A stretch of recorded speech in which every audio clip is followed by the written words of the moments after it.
Broncos and the Cincinnati Reds. Game 1 of 3 in the final 3 home games of the year. Greg Brown along with Bob Walk. Bob, we're also getting our final look at Ryan Domit. Hopefully not our final look at the Pirates catcher, but he'll be in the starting lineup tonight, and with good reason. He's been doing awfully well since coming off the disabled list. Yeah, he'll be right in the middle of that lineup tonight. That's where he hits now. He's been such a great run producer. Who would have thought that he would even be on the team right now 12 months ago? It really thought that he was going to be moving on last winter, maybe in spring training. But here he is, still in the lineup, batting cleanup, knocking in runs. Right now, he is the engine that's making this offense go. And he is our day key matchup of the day. We'll keep an eye on this throughout the ball game.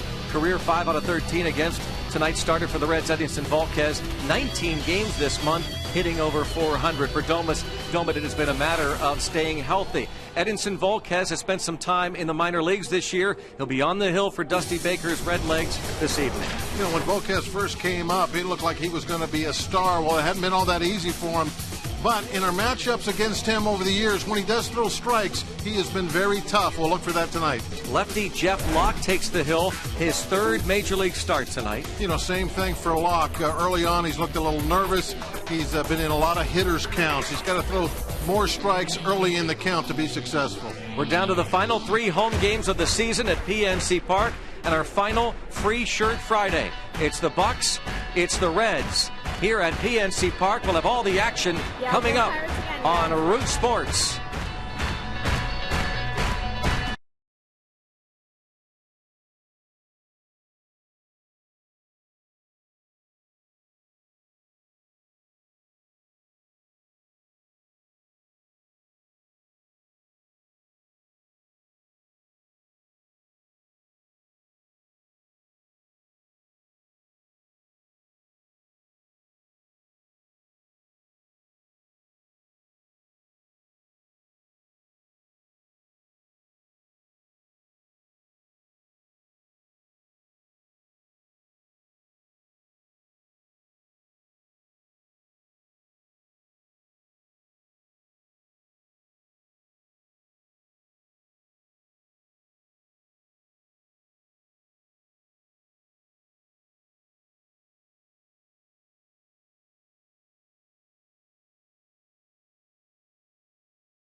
Root Sports is sponsored by Barrel Automotive, Barrel.com, definitely worth the click, and by PNC, for the achiever in you. Let's go, Bucks! And we welcome you back as Jeff Locke will take the hill. His third big league start. Hoping for his first major league win. And this is the Red starting lineup. Brandon Phillips, Drew Stubbs, Joey Votto, 1, 2, 3. Then it's Jay Bruce and Todd Frazier, followed by Dave Sapelt in left. Ramon Hernandez, the catcher. Paul Janisch at short. And It's Edinson Volquez on the hill. Brandon Phillips hitting .415 here at PNC Park his last 10 games in the Pirates' home yard. Been hitting a lot of home runs of late too. He's going to be a tough out, you would think, this evening. For that man right there, Jeff Locke. Take a look at his numbers so far. First couple of starts, they haven't been that good, obviously. And one of the problems has been the control issue. He's thrown 150 pitches in those 8 innings of work. Needs to be more efficient and really just get after the hitters, not be afraid of the bats, try to get some quick outs. Here, look at the Pirates defensively. Presley, McCutchen, and Jones in the outfield left to right. Alvarez and Lee on the corners. Up the middle, it's Cedeno and Walker, and Domet does the catching for Jeff Locke.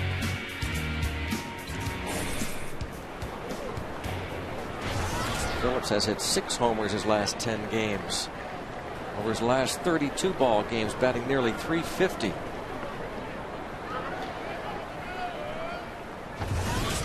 '23-year-old Jeff Locke. And ball 1.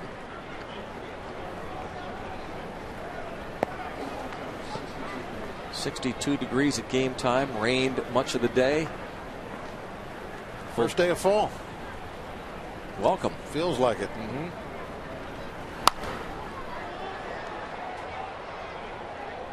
Ball and a strike on Brandon Phillips. The All-Star Gold Glover. Since his return to the leadoff spot in 33 games, batting .343 with 7 homers and 18 RBIs. The Reds expect to exercise his option for next year. He's been an excellent player ever since the Reds were able to pick him up. He's always in the middle of everything, whether it's scoring runs, making great defensive plays, or maybe irritating the other team. Well, that was interesting. So did he go? Where was he walking to? Well, not only that, but Domet appeals and doesn't have the ball. I mean, if the first base umpire said, yeah, he went. You're right, Greg. Phillips, if he was smart, that is a strikeout. Phillips should take off running right now for first. Phillips is unaware that Domet doesn't have the ball, but yet Domet asked for the appeal. Maybe Domet was unaware he didn't have the ball. Bizarre. Obviously, with 2 strikes, he should have been on his knees blocking that pitch and not trying to pick it out of the dirt like a first baseman would. 3-2 now on Brandon Phillips. 6 walks allowed by Locke in 8 innings, and he walks the leadoff man. Not what he wanted to do, obviously. I'm sure his game plan, they probably talked about it, was just as I was saying, throw strikes, get after him early in the count.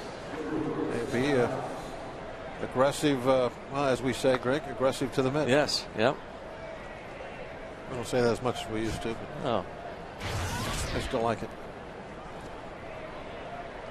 Jot down some phrases that we'd like to bring back for 2012. Maybe that'll be at the top of our list. Drew Stubbs is hitting .244. 15 homers, 43 RBIs, and has struck out 200 times. Mark Reynolds, the only other major leaguer to strike out that much, and Reynolds did it 3 times in his career. Stubbs does it without the long balls that Reynolds hits. Yeah, Stubbs is a stolen base threat. Strikeouts this season, you see, well ahead of Ryan Howard.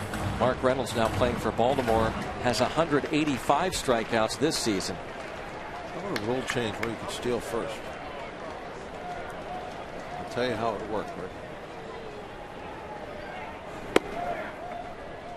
As soon as the pitcher would start his delivery, you can drop the bat and start running. So if you have like 2 strikes right now, you think, you know what, I'm not liking this at bat, just drop the bat and go. But if it's in the strike zone, it's strike 3. If it's a ball, you could steal first. And there goes Phillips. He is picked off, and he is thrown out. Derek Lee, the veteran first baseman. No panic. He is none whatsoever. Took his time and made sure he gave Walker a nice throw to make that tag on.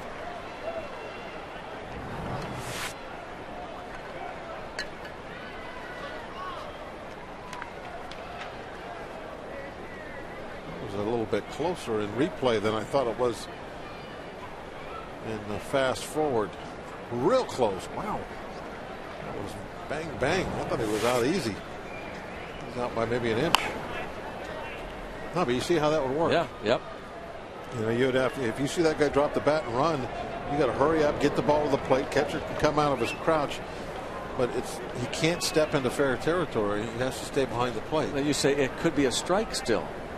Yeah, if there's two strikes, could be a strike. But even though the guy's out of the batter's box, that would be interesting. Well, that happens nowadays. If you call time and step out and the umpire doesn't give it to you, and if the pitch is in strike zone, they call a strike. It'd be interesting, though, to see the guy like 4 steps toward first, the pitch being delivered. Oh, yeah. Strike 3 called. Real fast left-hander could probably pull it off. Another K for Stubbs. 201 and counting. Let's take a look at the strike zone presented by Readings Resources. See that breaking ball just off the plate away. 2 strikes, that's close enough that if you take, you might go down looking. It's worth taking a swing at. Second strikeout in his big league career for Jeff Locke, whose season started at Double-A Altoona.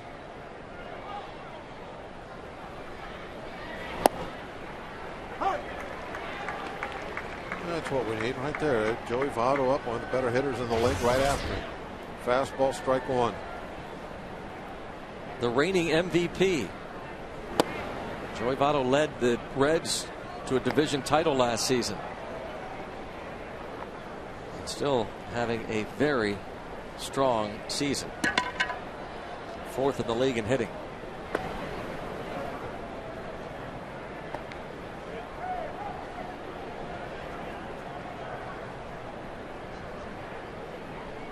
Between he and Braun, Fielder, Pujols, MVP can stay in the Central Division for a long time, as long as those guys stay in the Central Division. We'll see where he stands behind Braun and Jose Reyes. Matt Kemp. Braun has now overtaken Reyes, trying to win the batting title. We'll see Braun and Fielder and the Brewers starting Monday night. Broken bat, little flare. Nice work after the caught stealing. Locke maybe settled down. What he needed. Half inning, Cincinnati nothing. Pittsburgh comes to bat.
Check out the Toyota starting lineup.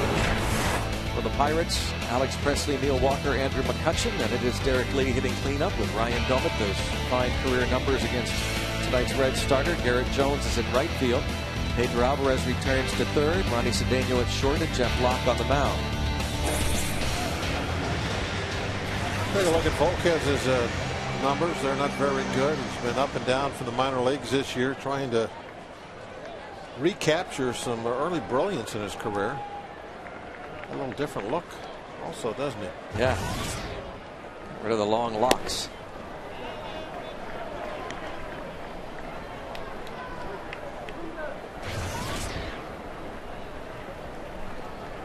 Presley hitting .295.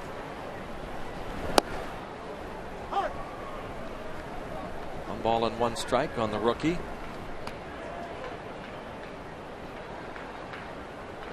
He was 4 for 14 in the series in Phoenix against the D-backs.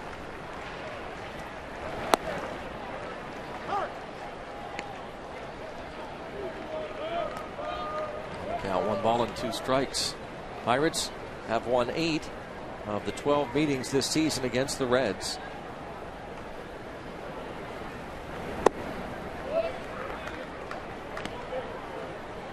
Two and 2.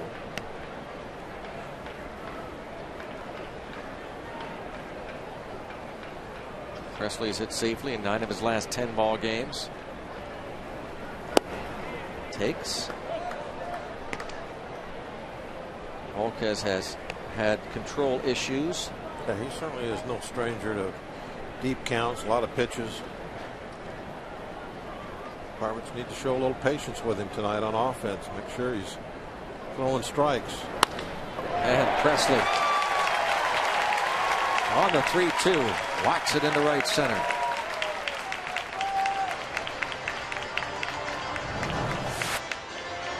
Take a look at the strike zone presented by Range Resources. Nice pitch, 3-2 fastball right on the outside corner, just above the knees, and it turns it into a line drive. Nice pitch, better hitting. That is his 27th hit in the month of September. You know, there can be no doubt, is there, that he is going to be in our I don't think there's outfield a doubt next year as a starter. Where he stands among rookies in all of baseball in terms of hits this month, just behind D. Gordon of the Dodgers and Eric Hosmer of the Royals.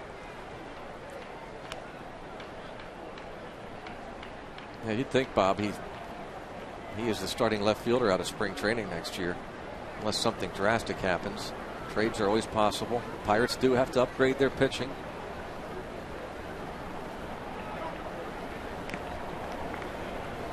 You know, you never know. I mean, we just don't know. No, because exactly. Remember it's tough to make any predictions. And the Pirates have said this, that they're trying to stockpile their minor leagues so that they can use those pieces at times to acquire what they need. Remember when Nate McLouth was dealt to the Braves? That shocked a lot of people. Ball hit in the air to right field, back toward the wall, and the catch made by Bruce as Walker, who's hit the Reds at a 400 clip this season, sends Bruce back to the right field wall. Now McCutchen. But the Pirates traded McLeod to get Charlie Morton, Jeff Locke pitching tonight, and outfielder Gorkys Hernandez. So they acquired that need, and they did that when they thought this man, Andrew McCutchen, was ready for the big leagues. And you also had Tabata coming up. You know, they knew that Presley wasn't too far behind. The young, fast outfielder was a position of strength for the Pirates, and that's what you do. You trade what you might have extra to try to get something you don't have, which is almost always pitching. Yeah. When it comes down to it. The Pirates have a bunch of outfielders now on the horizon. Gorkys Hernandez, maybe not too far away. Starling Marte, 5-tool outfielder. So we'll see. And of late, I like to use really Doumit as an example about how difficult it is to predict where anybody is going to be at any time. Who would have thought 12 months ago? I mean, Doumit was kind of the forgotten man. Thought he wasn't even going to be on the team in spring training. He's going to get traded. All spring there was talk about where's he going to get traded to. And here he is hitting the middle of the lineup just about every night here the last couple of months. And he and Derek Lee are our biggest bats. They've been just hammering the ball. So the prediction business in baseball is really tough, real tough.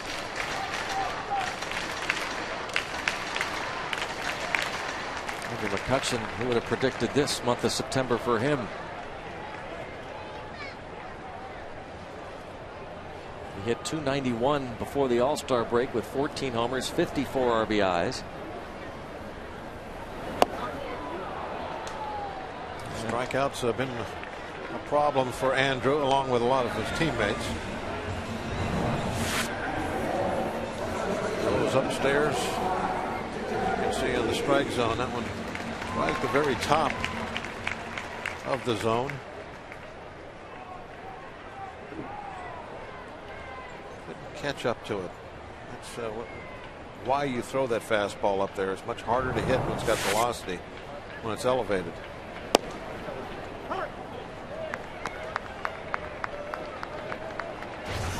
Oh, 1 on Derek Lee. Those are his Pirate numbers. Those are amazing. That's not all that many at bats. That's like 80 at bats. Incredible.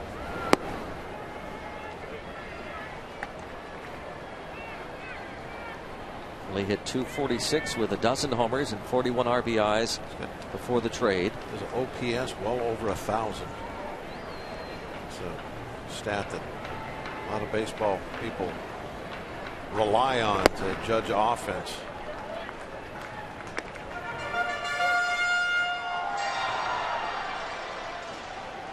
.700s are okay. Anything over 8 is pretty darn good. He's over 1,000. Yeah. Put the slugging percentage together with the on-base percentage for that stat.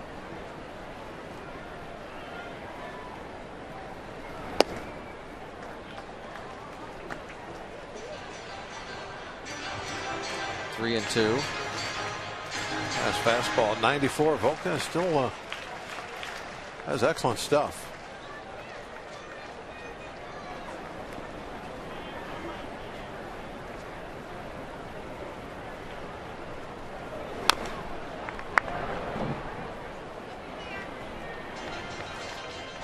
Full count.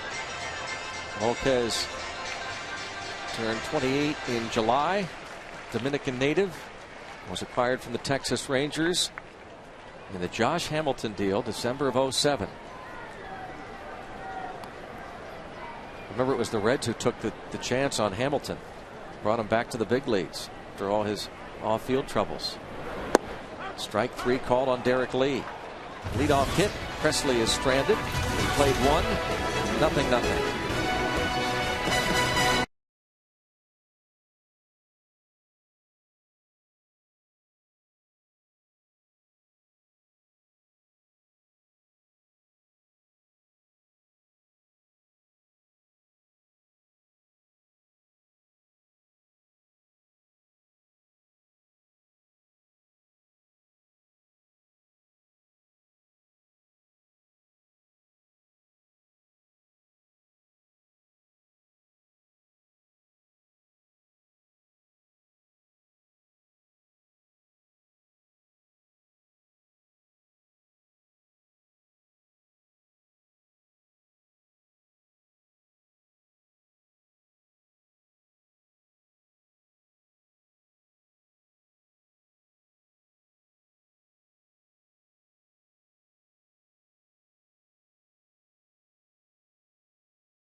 For the Pirates, Tyrone Brooks handing out the minor league player of the year to Robbie Grossman, and the minor league pitcher of the year there is Kyle McPherson. And what numbers they had. PNC achievement. Robbie Grossman, 294, 13 homers, 56 RBIs, and scored 127 runs in 134 games for the Marauders in Bradenton. And Kyle McPherson, the pitcher of the year, 12-6, 296 ERA, combined Bradenton and AA Altoona. Look at the walk numbers there for McPherson. Just 27 and 142 strikeouts. That's not exactly, it's control pitchers' walk numbers and strikeout pitchers' strikeout numbers. That's a nice combination. I'm sure that that is probably the stat that really should jump off at you when you look at his line.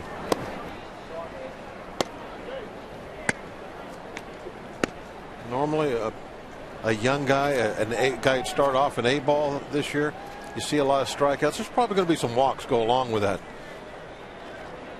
But McPherson, excellent strike thrower. For a young guy, I mean, that's half the battle right there. He's already got it whooped.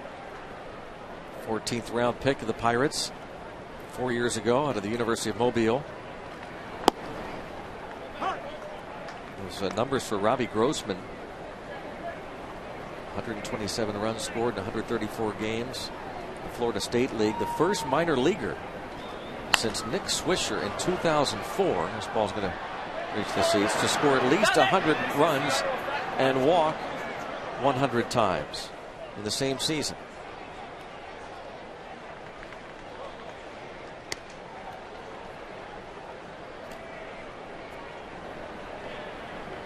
Jay Bruce tied for 7th with 31 homers, and 8th in the league with 94 RBIs.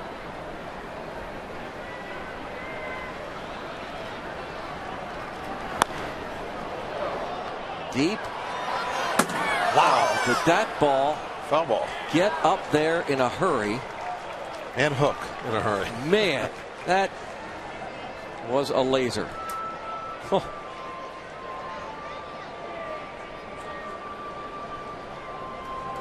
Billy Hatcher taking a long look.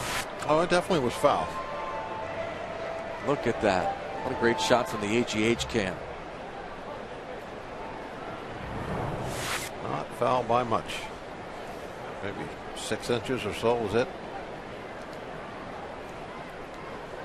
Chris Guccione, the first base umpire, had his eyes on it the whole way. And now to center field. And McCutchen back. Nice running grab from McCutchen. A little bit of a jump right there at the end. Well timed.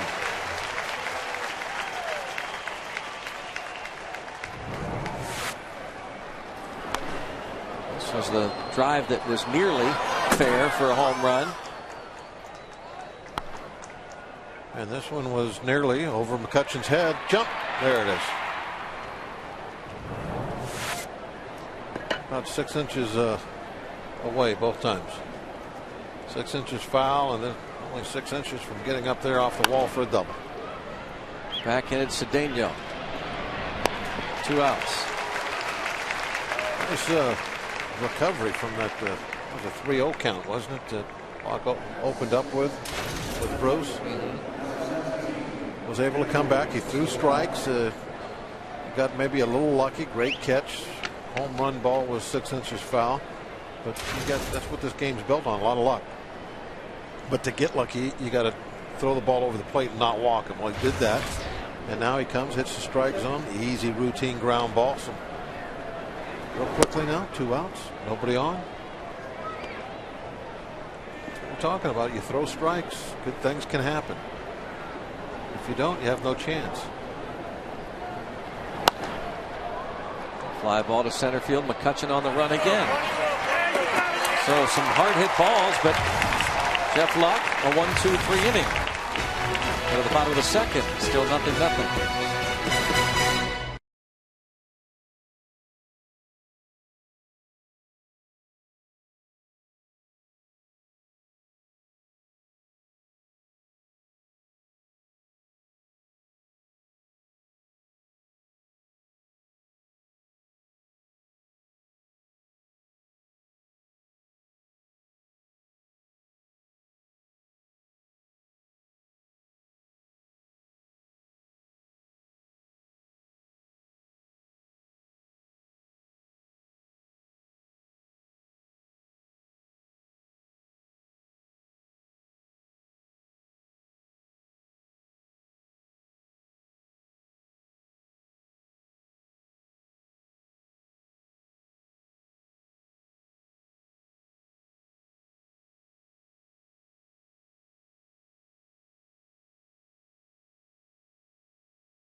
He takes ownership of his catching. He wants to be the best catcher he can be. His strength is on the offensive side of the ball. I think he's worked hard to tune up his right-handed side. The career splits were a little more drastic. He's done a nice job right-handed this year as well as left-handed. He's been good all over the place. That being said, how do we keep him healthy? How does he keep himself healthy? Biggest question. Can't go away. It can't be pushed under the rug. That's been the history as much as anything in his case. That's what's been hard. Again this year, to only have him for the number of games that we've had him. He's been healthy. He's helped. Clint Hurdle talking about Ryan Doman, and there's no doubt that has been the nagging question. This is only the 75th game. He certainly hit the nail on the head, didn't he? He's going to beat the shift. Oh, yeah. Not on purpose. That one a little cued it off the end of the bat. He was trying to pull the ball, went off the end of the bat, so he got a hit.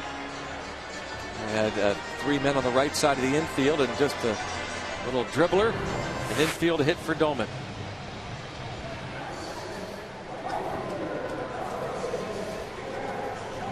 Right off the end, and Ryan's going to beat that one.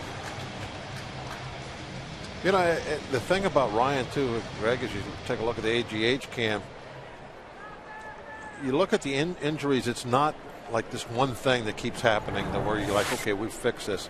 Like this year, it was kind of more of a freak type deal. It was a runner sliding into him at the plate and messing up his ankle.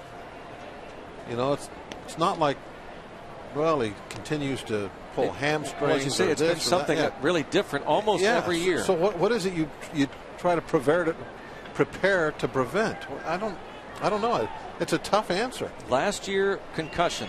2 years ago, surgery on the left wrist. And there's a drive deep. Look at this shot. A majestic bomb for Garrett G.I. Jones. That was as pretty a home run as we've seen all season at PNC Park. Have we ever seen one actually go right there? I don't think so. That just missed the batter's eye, cleared everything. Oh my. That was crushed. You can see the strike zone presented by Range Resources out over the plate. Just a matter of where it would land. Everyone set their sights on that baseball to see how far it would travel. Look at that.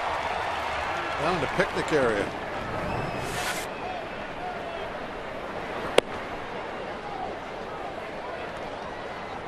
Jones is 16th, 2-0 Pirates. Well, we've seen some long ones lately. Remember that Derek Lee home run in Arizona? Guys clearing the fence by a mile. Alvarez, his home run in Arizona, majestic shot, way out of here. There's Jones again. He couldn't have hit that much better than that.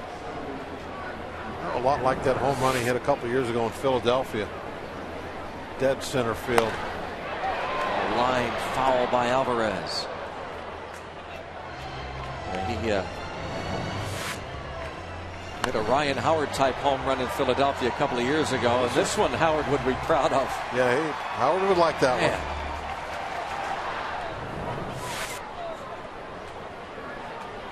one. Oh. They estimate that home run at 458. You know, they all count for the same, but the fans like to know how far they went. Well, those guys, believe me, they care how far they went too. That's all they're talking about now in that dugout is how far the home run went. If he would have just hit one over the ketchup bottle a couple rows in, everybody would have high-fived him. Okay, good job, back to the game. They'll be talking about that for a couple innings now, where that ball went. Boy, that become almost a forgotten man, Garrett Jones, as we talk all around these positions. Jones and Matt Diaz were going to be the platoon tandem to hopefully create a formidable right field. Some good offensive numbers. That's a 16th home run and about 400 at bats, maybe a little over that. That's not nothing to sneeze at.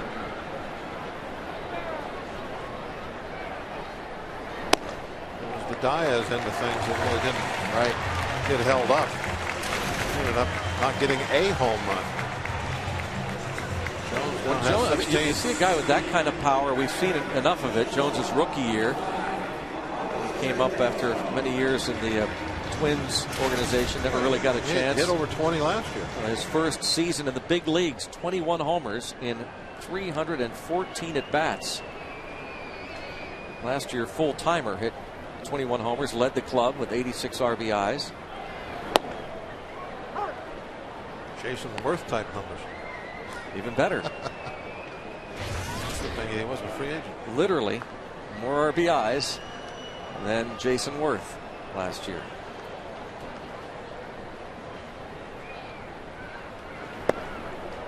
Ball, one strike as Alvarez drew the free pass.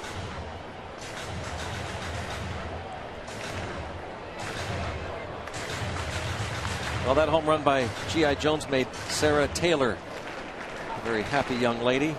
Sarah from Duncansville, celebrating her 99th birthday today. And thanks to Bob Taylor from our State College radio station for letting us know. Big Pirate fan Sarah Taylor from Duncansville. 99. That home run just for you, Sarah.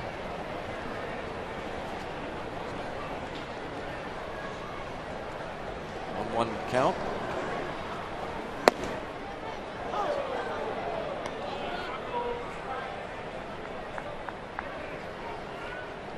Cedeno. As Clint Hurdle looks on, he's been asked about Cedeno, and his answer almost throughout the year has been, yeah, we've seen some things better. Well, that consistency word seems to follow Cedeno wherever he goes, doesn't it? Time with the Cubs, we heard the same thing from the Cubs organization. People in Seattle talked about it. And the Pirates have talked about it. The potential.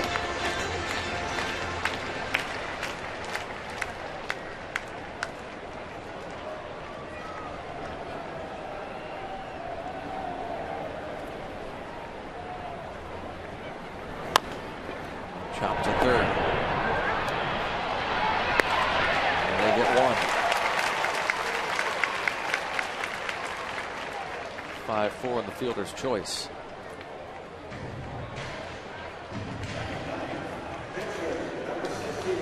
Visit the official online shop of the Pirates at Pirates.com. Browse the largest online selection of authentic team gear, including official caps, t-shirts, jerseys, collectibles, and more. Get your team gear straight from the source. Shop the Pirates.com shop.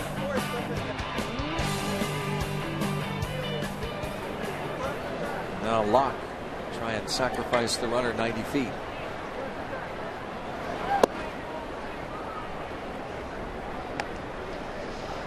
Going back to Cedeno, it's interesting that we asked Clint Hurdle just the other day to tell us, in his mind, for many years as a hitting coach, manager, how long does it take before a player pretty much reveals himself as to what type of hitter he's going to be. Ball is bunted, and the catcher guns to second for one, and to first. It's a double play. Hurdle said 1,500 at bats, 3 seasons. You pretty much know what a hitter's going to do, and that double play ends the second inning. But after leadoff hit by Domet, Garrett Jones hits this 458-foot bomb. Clear the deck. Cannonball was coming. 2-0 Bucks.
Your Buccos continue this series with the Cincinnati Reds at 6:30 here on Root Sports.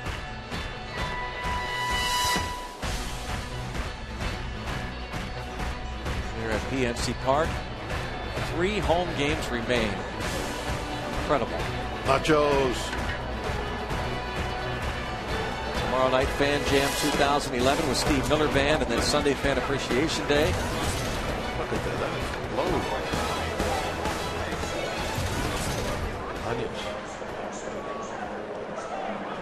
You got it all there. Getting hungry. Yep.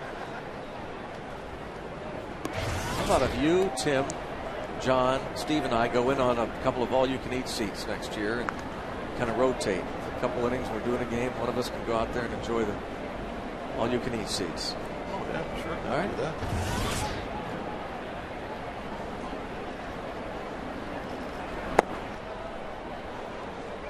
Ramon Hernandez.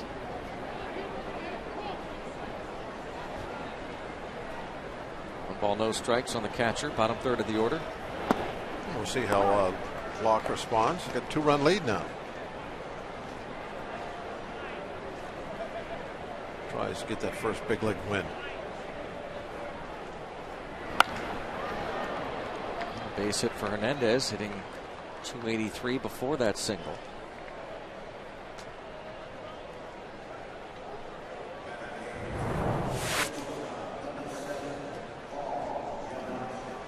Left that change up, out over the plate.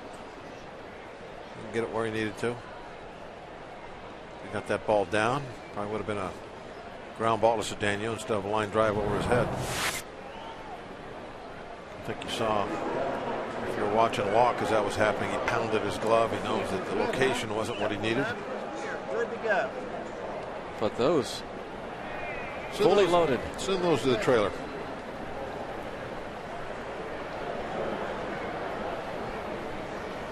Yeah, they're not allowed to eat in the trailer, though, Greg.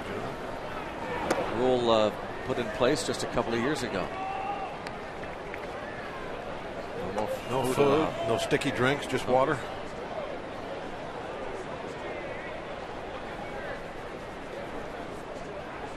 Not totally certain they all abide by that rule, but how are we going to know unless we had some kind of a spy cam, like, you know, like they have the camera on 24 hours, like they have for us. There it is, constant. Just anything we do, they can see in the trailer, no matter what we're doing. Obviously, we get plenty of food up here. Let me ask you something, Bob. We talk about writing some notes down to ourselves as to what we want to do for next year. Can we also chip in on getting a spy cam for the trailer? Oh, yeah, sure. So that we can spy them, huh? You like that idea? I just bought one today we can use for that. All right.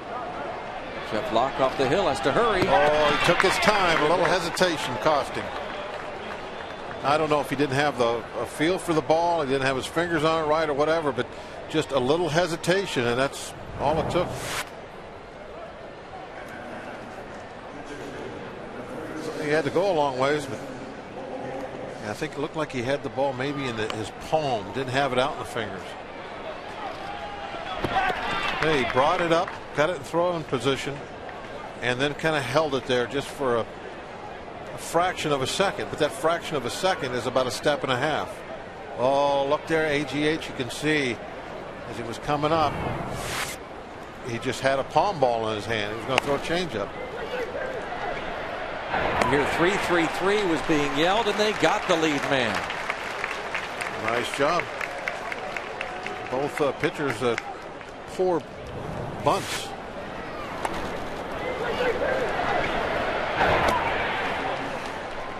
Guessing that was Domit yelling at him. 3-3-3. Both pitchers wanting to sacrifice a man over. And that was just horrible location. You got to bunt that at the third baseman. And then Locke, he left his bunt right on the plate just about.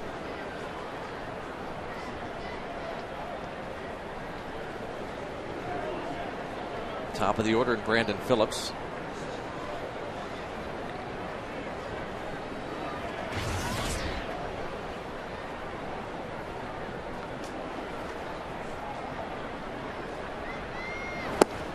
Watching Brandon's eyes, looked like he was real concerned with the label on his bat.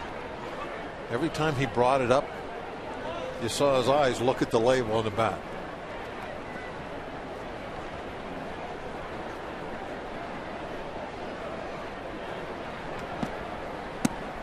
Watch his eyes. See if he does. See him? See if he does it again. Yep. See, he looks.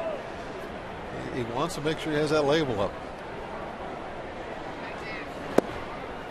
I guess as he's swinging that bat back and forth, he's thinking, "Am I spinning it?" He probably doesn't realize he's doing it. It's one of those subconscious things. He's done it forever. Yeah. You watch his eyes. The first time I noticed, he looked on every one. That time it was like every other time he brought the bat over his head or past his face, he looked to see if the label was up. Watch his eyes. Yep. See, the quick little look.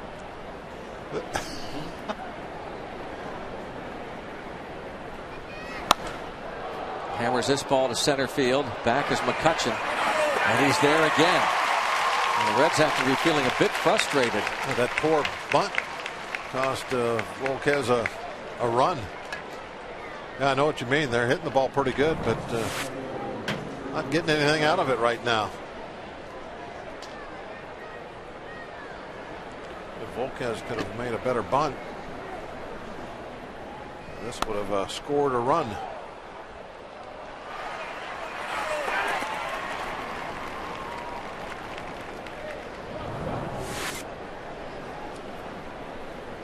McCutchen has had to go back to the wall 3 times. Has made the play each time. Drew Stubbs struck out in the first.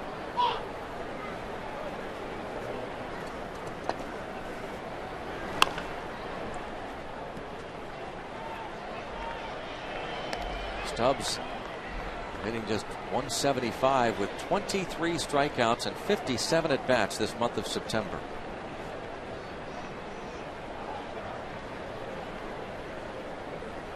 All those strikeouts, not a very high batting average overall. It does have 38 steals.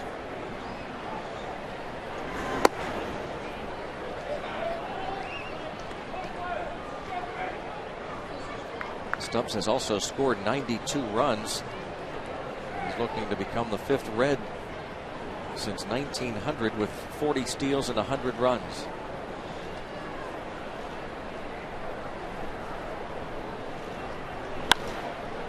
Into center field. McCutchen's been busy. This one's easy. 2.5 play. Pirates lead 2-0.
Schedule Fan Appreciation Day. Pirates players will greet you as you enter the ballpark from noon until 12:30 this Sunday. And don't miss your chance to get a Pirates game-worn jersey after the game. For your tickets to Fan Appreciation Day, go to pirates.com. The finale. Is that Becky? What's that? Works on our crew, but she's tonight just a fan. Fan Appreciation Day comes up on Sunday. There she is. One of the gypsies occasionally? Yeah. Becky Urenko. Getting ready to do some hockey.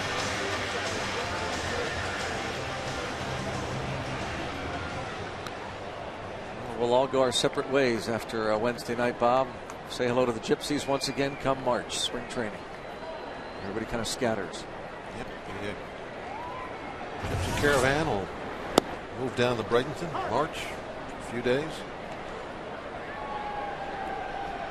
Presley takes a strike. He singled in the first. The home run by Volquez, by Jones, the 18th allowed at the big league level this season for Volquez. Next year, maybe we go 3D. Yeah, we could do that.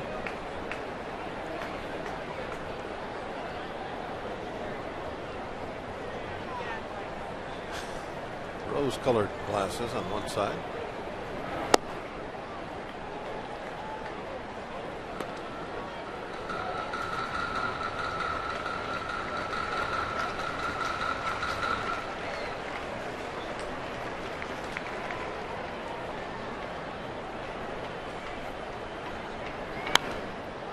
Two and two. Cincinnati Reds have hit the most home runs in the National League. Their pitching staff has given up the most home runs in the National League. That Jones dinger, the 182nd allowed by Reds pitching. Presley's hit 3. Big league level this season. Presley playing in his 48th major league game in 2011. He too is looking to have a healthy 2012 season.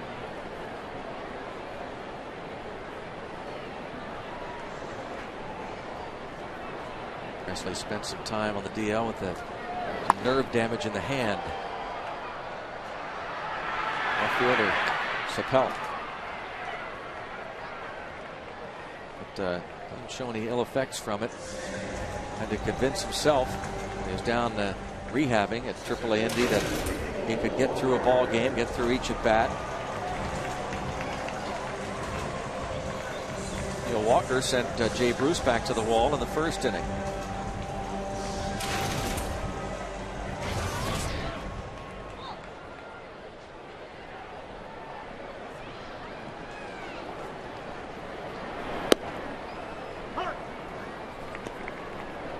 Walker finishing up his first full season in the majors.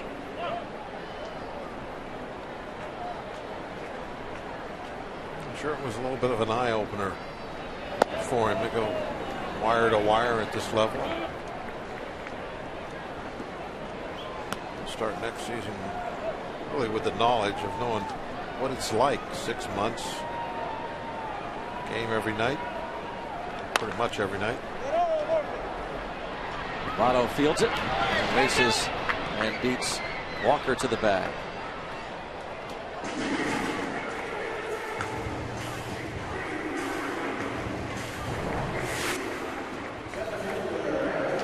Walker hits another one off the ball right at the very bottom of the strike zone. Walker has shown to be a pretty good low ball hitter. There's been a couple of times this year where he's taken a ball right at the knees on the outside half of the plate and driven it over the center field fence.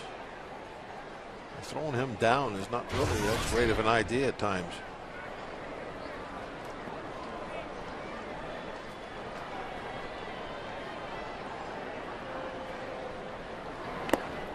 McCutchen struck out in the first.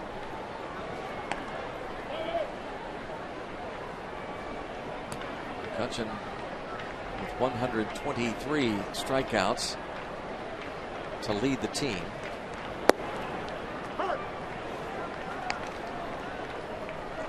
He's also among the league leaders in walks, having drawn 84 free passes. It's 5th most in the league.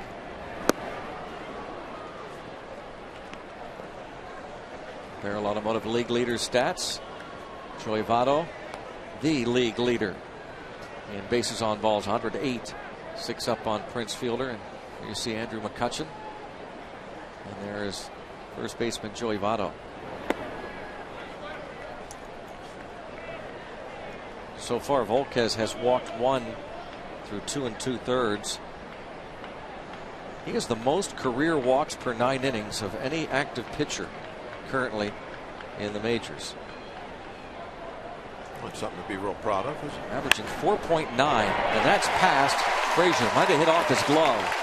And McCutchen going to second base with a 2-out double. Ball was hit very hard, and probably one that Frazier thinks he should have grabbed. Looks like he got a long look at it, a long hop. All up and in. Yep, you're right. Went right off the thumb of the glove.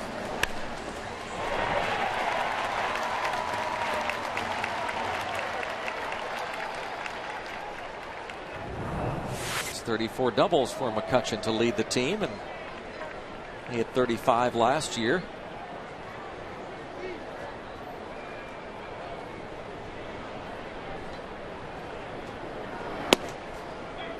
He's not liking that curveball so far. Struck out looking his first at bat on that same pitch. Locked him up a little bit.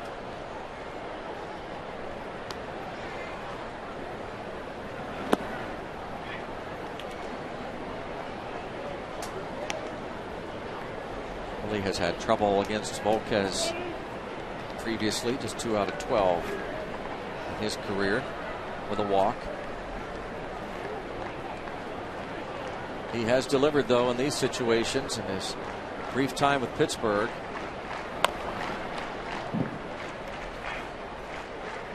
I'm going to take a look at that bat that I was talking about first time up, where he froze up on the curveball. You can see it there, the number 5 pitch, right at the knees in the middle of the plate. Oh, 6 pitch. I'm sorry, it's a 6. I get my glasses on. I don't know why you read things without your glasses. It doesn't make any sense. You got them sitting there. I know, I should have put them on.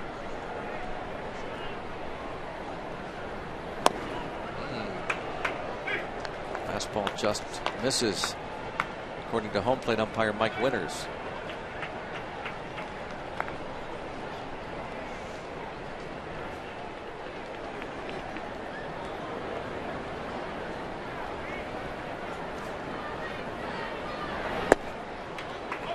Checks, and he takes 3 and 2. I bet the farm on the curveball here. Yep. Okay, I'm putting my farm up. All right, you're gonna put your farm. I'll match it. I'll match your farm with mine. We got 2 farms on the line. We're betting curveball.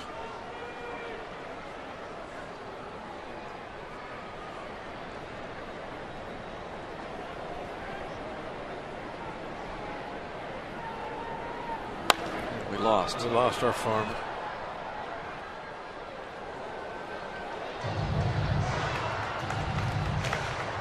Three and 2. The count remains on Lee. Lee hit that fastball down the right side. He had a little smaller wager on curveball. Yeah. And that's why he was a little late on that fastball. He was protecting himself against the curve by trying to go the other way, thinking right field with the fastball. Did not want to be out in front of the hook. Walked him. Is that it? I don't think so.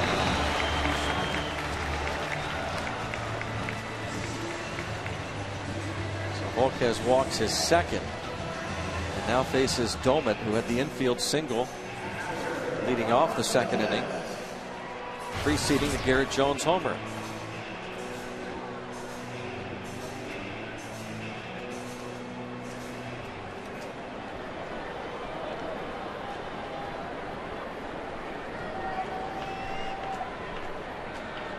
Two on, 2 out. Bucks up 2 in the third.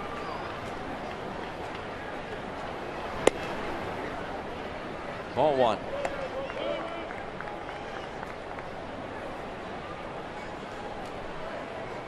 Oh, that number. Surprising, huh? Yeah, it's hard to find that. Yeah. Something he hadn't done well, but that's one right there. 0.48. 327 overall in these situations, but with 2 outs, really struggling.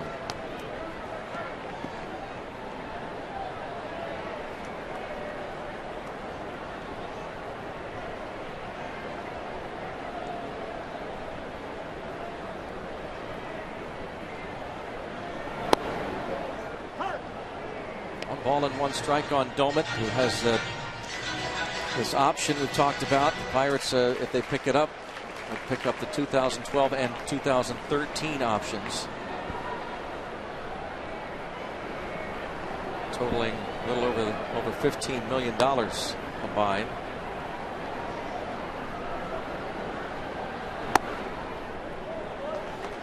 Two and one, and time is called. Hernandez, the veteran catcher, out to talk to Volquez. Clint Hurdle has talked often about challenges, from an individual standpoint and the organizational challenges that have to be met, and this is one for the team right here in Domit. Hurdle talked today about Domit's competitive edge, certainly strong from the offensive side. It's always been real strong from the mental side too. He's one of those guys that I think the other players will kind of rally to a little bit. Wants to be out in the middle of it. He's a gamer. Bounces it right side and gets it through. So the runner McCutchen is waved home. He'll score easily, and it's an RBI single for Domit, bouncing it past Phillips and giving the Pirates a 3-0 lead. He was due for that situation. He got a couple of hits tonight. He hadn't really blasted anything very hard. A little off the end of the bat, and this little chopper that finds the hole.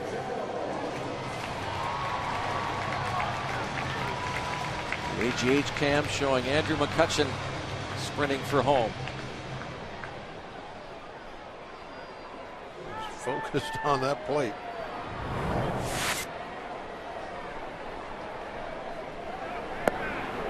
Jones swings at the changeup. Domit, we talked about those injuries. They've been as hard on him as anybody else. He wants to be that everyday guy so badly. And he wants so badly to shed that label Yep. of injury prone. He hates it. Ball handled there by Volquez, but Domit's base hit gives the Pirates a 3-0 lead onto the fourth.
Root Sports is sponsored by Toyota.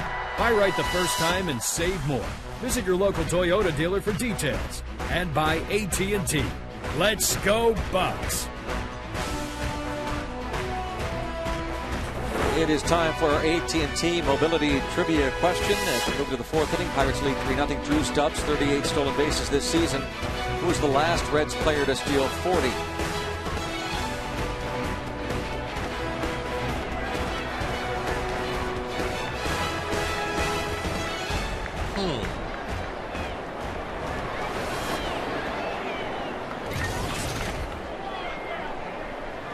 Brandon Phillips ever steal 40?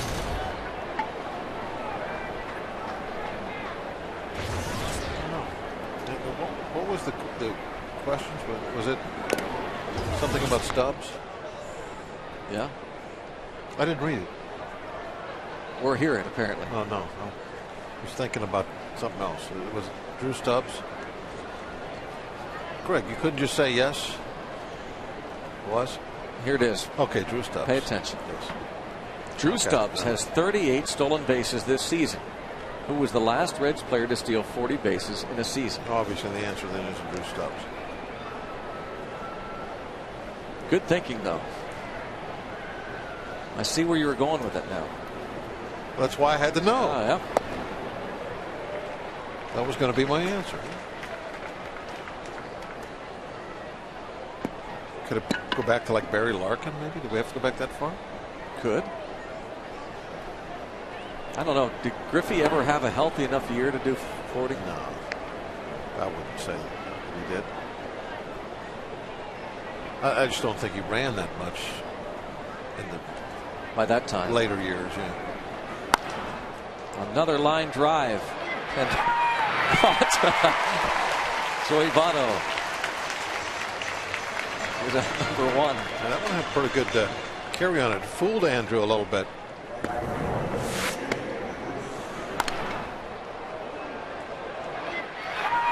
So he had to make a little course correction. That one started to sail over his head a little.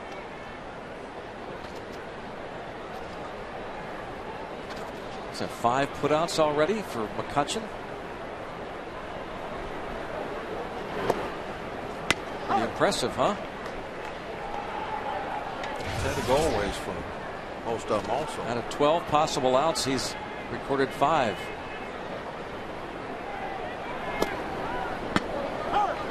Jay Bruce hit a line drive that was a couple of feet foul and then lined out to McCutchen in the second, sending McCutchen back to the wall. You just saw McCutchen with a big exhale there. He's been getting in his running. There's another one. McCutchen's on full display tonight. Good night to break in a new glove. That is 4 consecutive putouts for Andrew McCutchen. Look at the size of that glove, too, Greg. That's huge. One of those highlight, what do they call them, cestus? Mm-hmm.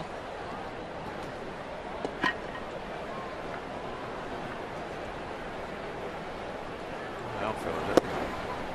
As big a glove as the rules will allow him to.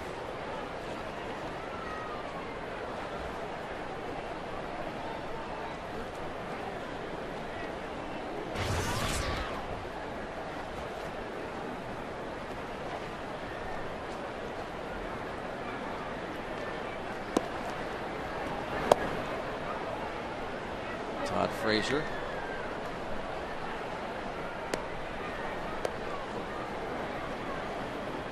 The 39th game for Frazier.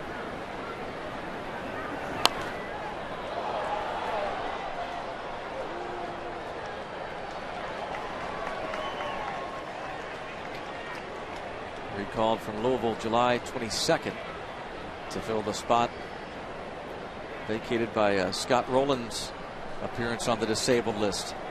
Rowland was hoping to come back and get a few at bats at the end, but he is done. Surgery on his left shoulder.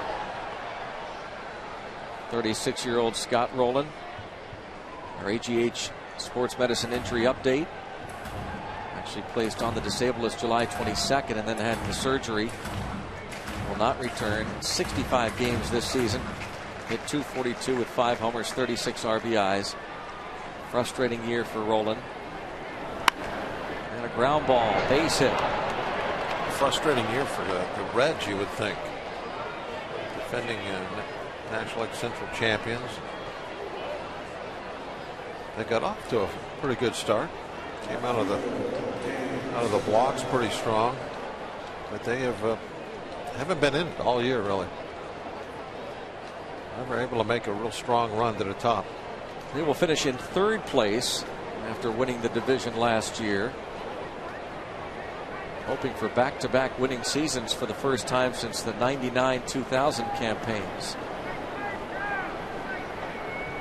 They played the Phillies in the division series last year, were swept.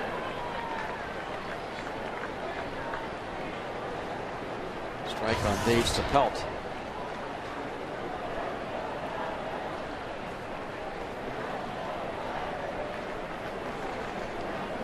Sapelt was recalled on August the 7th. Chris Heisey was placed on the DL. Heisey is now active. Chris Heisey is an interesting player. I was looking at his stat line for the season.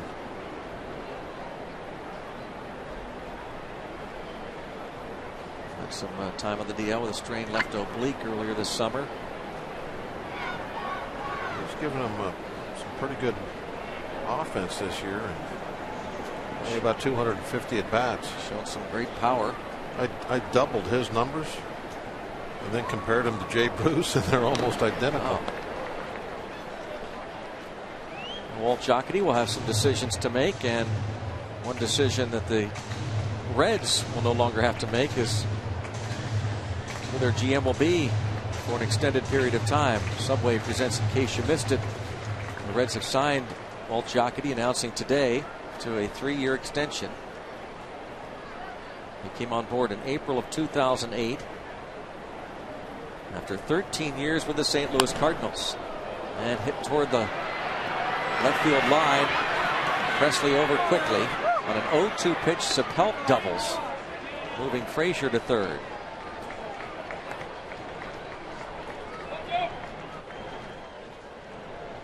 Well, I wanted Locke to be aggressive in that strike zone, but not necessarily on the 0-2 pitches. Well, that wasn't a bad pitch. Now that see where it is in the strike zone, that actually was off the plate a little bit inside. In real life, it looked like maybe it was just kind of down the middle, but that angle sometimes can fool you a little bit. Camera. Wasn't a bad spot at all. Now Hernandez at the plate. First base is open. You are leading 3-0. 2 outs. Light hitting Paul Janisch on deck.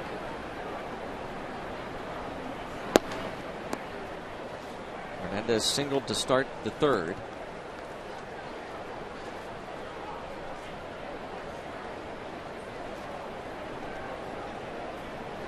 Been bothered by a bruised left shin recently.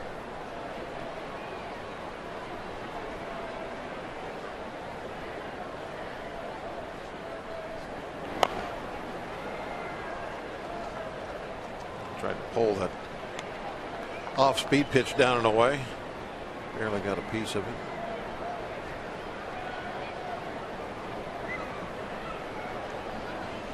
Locke possesses a very good changeup. But you want those right-hand hitters up there trying to pull you, and makes that changeup very effective. I'd like to see that front hip, front shoulder open up early. Bouncing ball, Cedeno there. Jeff Locke goes up the 2-out double following the single by Frazier, and 2 men left stranded. 3-0 Pirates.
sponsored by Day Automotive. We're going to make your day. Let's go Bucks! Head to the bottom half of inning number 4 on a Free Shirt Friday, the final Friday night home game. Oh, fans have loved it all year long. These free shirts have been given away thanks to all of our sponsors all year long. As Pedro Alvarez steps in, walked in the second.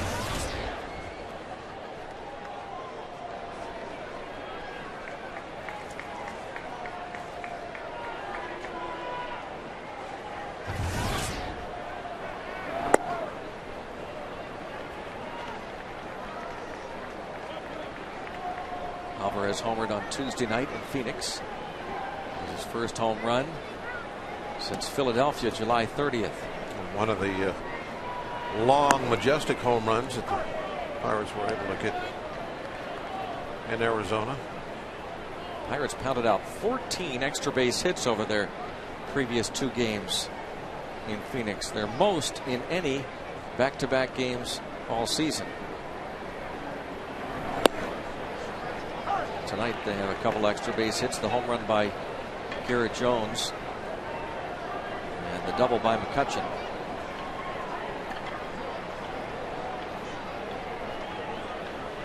One of Alvarez's 4 home runs this season coming against the Reds in Cincinnati. Second home run of the year, May the 18th. Hit it off Bronson Arroyo. Arroyo giving up a bunch this year. 44 home runs allowed by Arroyo this season. One of the main reasons the Red staff has given up more than any team in the league.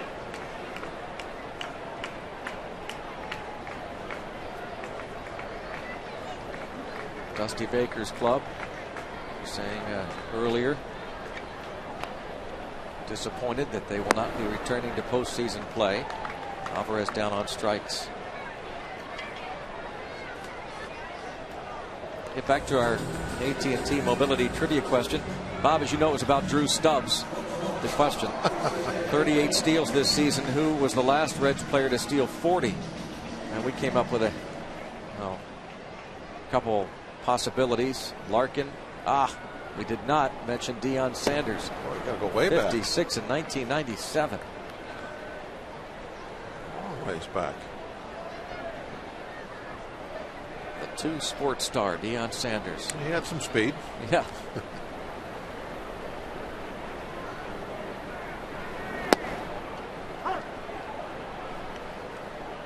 It'd be fun to, I think you and I were talking about this recently. Talking about all-star festivities and the home run derby. It's become so big over the years. But yet, also recent years, speed has become a bigger part of the game. And wouldn't it be neat to put that on display during All-Star Week festivities and find out who the fastest players by time are? You have to think that the Pirates would have a couple of guys in the top 5 perhaps in the National League. Yeah, instead of always saying, oh, this is one of the fastest guys, well, let's just see who is the fastest guy. Let's prove it. You know, and you can have some interesting skills competitions too that are, you know, a little different. You have to, you know, have your center fielder run to the wall, pick up the ball, hit a cutoff guy. Cutoff guy's got to get the ball to the plate. The catcher has to catch the ball and then tag the plate with the ball. You know, like a little team competition. Yeah. A quickest double play combination. I mean, you could come up with all kinds of things. Outfield accuracy. To add a little spice to the home run hitting competition. A little downtime, you know. Speed going from first to third, second to home. Just mix some other things in. Strike 3 called as Volquez strikes out the side. 1, 2, 3 onto the 5th. Pirates lead at 3-0.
The Pirates enter tonight's game with a 36-38 record in the Central Division. And they have a chance to finish with a winning record in the Central for the very first time. Now, they came close back in 1997 when they finished 24-24.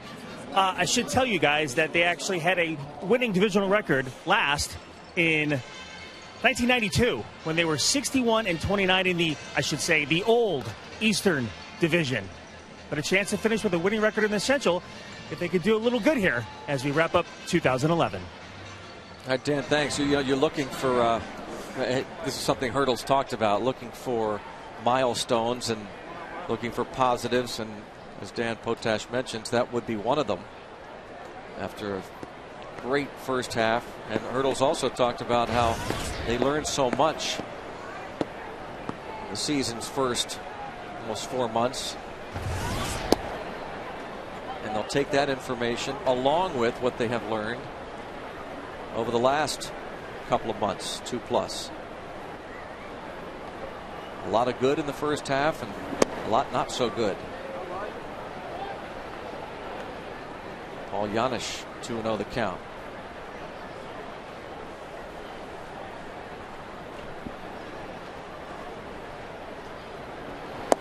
The last 6 games this year will come against the National League Central Division opponents. Dan talking about the Pirates' record so far this season.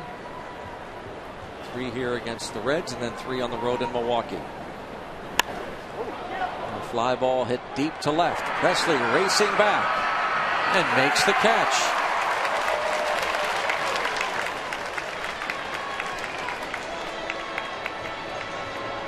There have been some line drives and some balls hit deep. Not deep enough, though.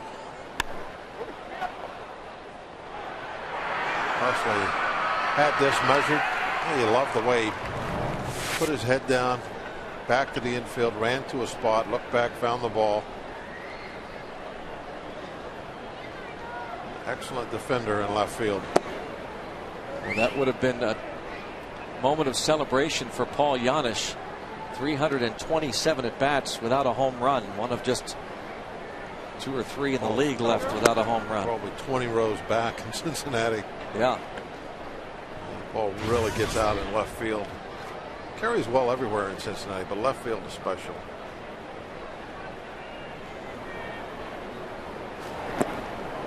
Falls behind the pitcher Volquez. 3-0. Matt Diaz, if I'm not mistaken, former Pirate now with the Atlanta Braves, still homerless. But Atlanta leads Washington 3-1 in the 4th inning.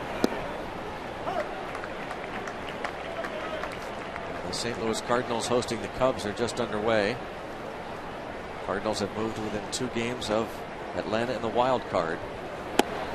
And ball. Nope, strike is called. Volquez thought it was ball 4. The Meadows Racetrack and Casino with the scores. 4th inning. These are teams involved in the pennant race. The Brewers' magic number to clinch is down to 2. Cardinals and Cubs scoreless. There's ball 4. The Cardinals blew a 4-run lead in the 9th inning against the Mets last night. D-backs and Giants, if the D-backs win, they clinch. The Yankees-Red Sox game postponed in New York. And the Rays trailing 3-0. Rangers hosting the Mariners. They're in the bottom of the 2nd, scoreless. Texas magic number down to 2 to clinch the West. The Angels are 3 back of Boston in the wild card, with Tampa Bay just 2 back.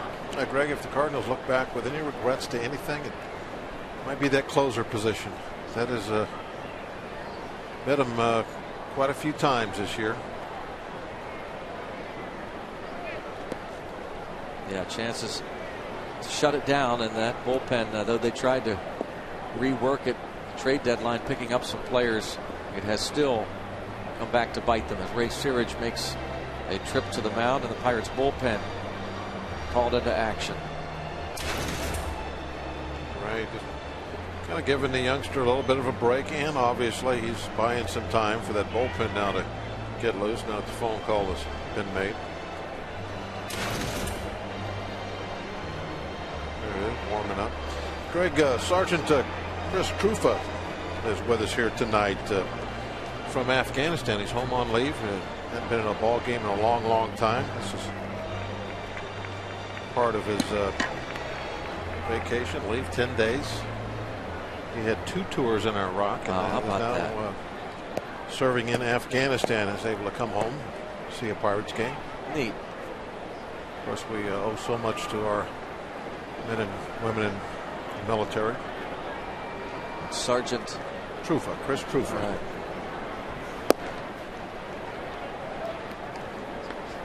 Ball one on Brandon Phillips. He's walked and sent the ball to the wall in center field.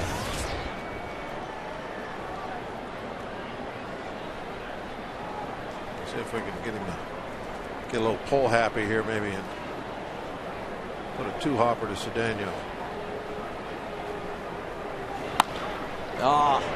Tried. Out in that hole, though. Would have been perfect.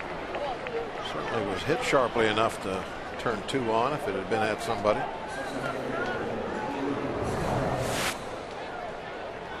Another look at it. Just hit too hard.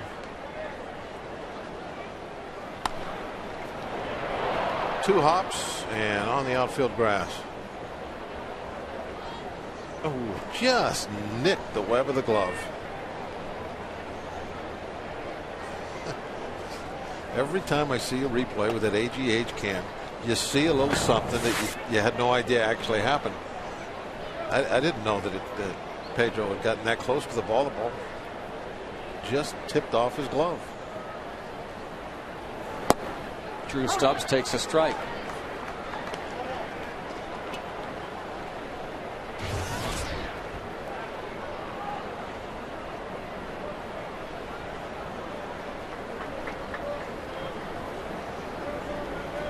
Locke is 2 outs away from qualifying for a win.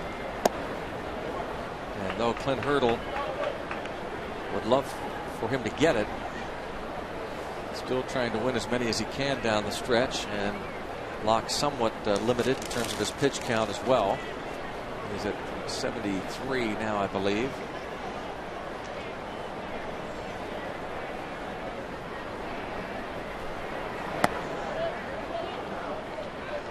He's fallen behind Stubbs 2-1 with the ever dangerous Joey Votto on deck.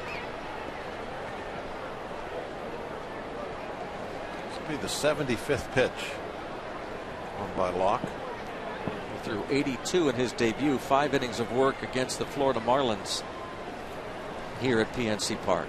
In 68, I believe, against the Dodgers. In just 3 innings his last time. And that really has kind of been the thing that we've seen from Jeff, that he just not getting any real quick outs, or not enough anyway. Certainly getting a lot of flyouts tonight, and a lack of strikeouts is something that we'll probably see go away once he starts getting in better pitchers counts in a consistent basis. He only has 2 strikeouts now in his 3 starts. And a 1-hopper, quick flip to second. He got nobody. Yeah, he got nobody is right. Oh no, he got the force out. Yeah, it's going to be a double play. He didn't call him out, No. The guy that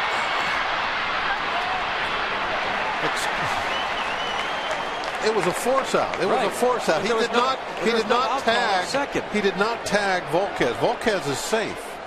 Yeah, but the umpire never made a call, did he? No, yeah, he did. He called out. Okay. It was a force out at second base. I didn't see him calling out. Okay, right there. Yeah, he did. Okay, it's a force out at second base. Yeah. That's it. They got the force out at second base. Now the umpires have gathered, and here comes Clint Hurdle. Now there's the double play. Now if time wasn't called, then Phillips is out. Now if time was called, then it's going to be Phillips at first, Volquez at second.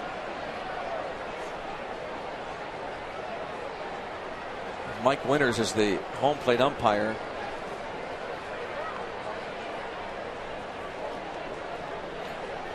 But the ball was thrown to Walker. He caught it. His foot's on the bag. So the run. Phillips is out, right? Right. Phillips is out here. Now that takes the force off. Right. Now, if he would have tagged Vasquez and then touched the bag, double play. Volquez. Yeah. So time apparently was called. And so Volquez at second. Yeah, Volquez did the right thing. He kept his foot on the bag. Remember, there was a similar play last year. LaRoche walked off third. Yes. Yep. And then got tagged again. Yeah, that was against the Cardinals. He was at third base. So again, if Walker had tagged. Well, yeah, before he touched the base. Yep. Because Volquez cannot be on the base. The bag belongs to the preceding runner. Yes. But once Walker touched the base, now Volquez could legally be there.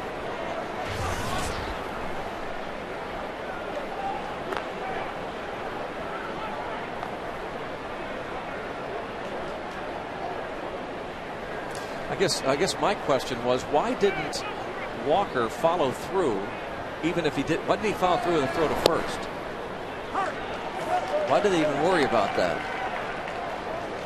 I don't know. I mean, the ball, it took one hop, quick flip to second. Double play. Yeah. I mean, you don't have to worry about Volquez. It shouldn't even have entered his mind. Just follow through on the double play routinely.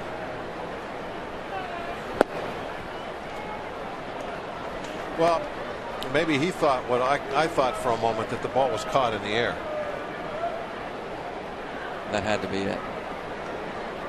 And when I saw Volquez go back to the bag, that's what I originally thought. And then I go, no, that ball bounced. So, because I thought the ball was caught in the air and they were trying to double off Volquez. And that's why Volquez went back to the bag. Ball hit the other way, and Presley let it drop. And they're going to get a run out of it on a double from Votto. Volquez scoring, and it's now 3-1. But going back to that play, once the ball was bounced, need to make the tag and the touch, not the touch and the tag.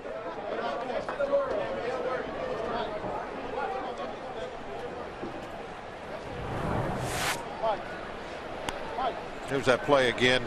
You see, there's the out and there's the touch. But how did Walker not know that ball was in the dirt? I mean, well, you know, he's like maybe breaking over toward the bag, looking at the bag, and he looks up and he sees that the ball is in the glove.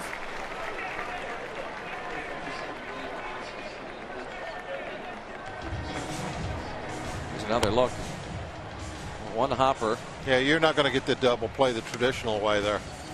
But I'm wondering, Greg, the ball is hit. It looks like a line drive. And now Walker breaks to the bag. As he approaches the bag, he looks up to catch the throw.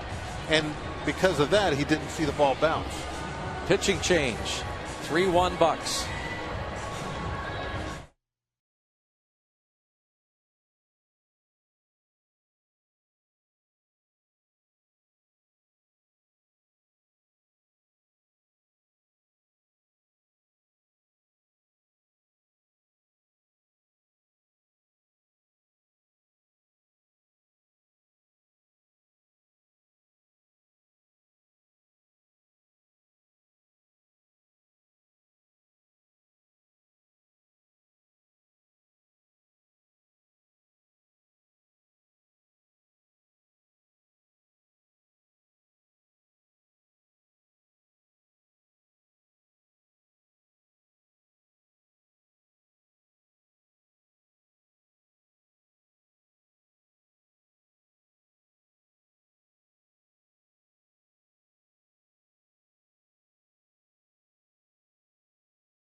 The rookie lefty in his 29th appearance at the major league level.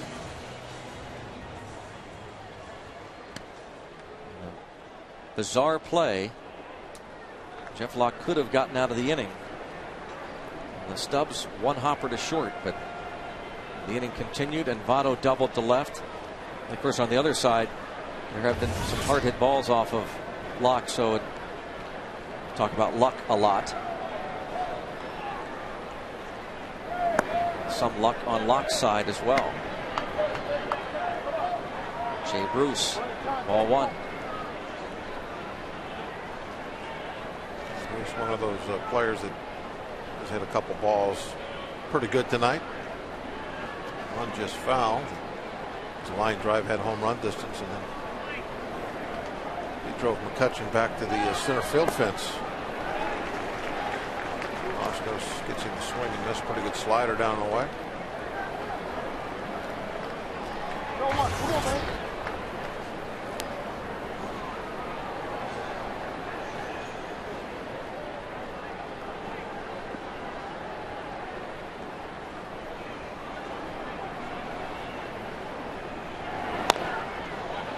One and two.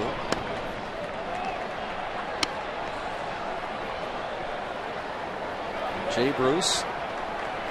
Jeff Locke cannot win it. Came within one out of qualifying. Still responsible for the two runners on second and third. Moscas, a nice job. Very nice job. Get a dangerous hitter at the plate in Jay Bruce. 3-1 Bucks.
And again, this kind of weird play. One hopper to Cedeno to Walker. Well, if Walker knew that that ball had bounced, then as soon as he caught it, he needed to tag Volquez and then touch the base and then jog to the dugout. Inning over.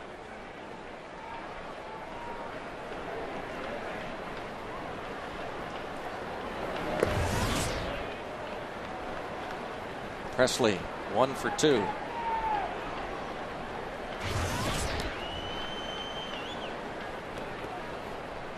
And I know your point, Greg, about trying to turn it conventional, but what do you have a better shot at? Catching a ball, tagging Volquez, putting your foot on the base. Inning's over. You don't have to worry about making a throw to first. Anything. Inning is over right there. Done. And so I think that's what would have been the thing to do. Yeah, agreed.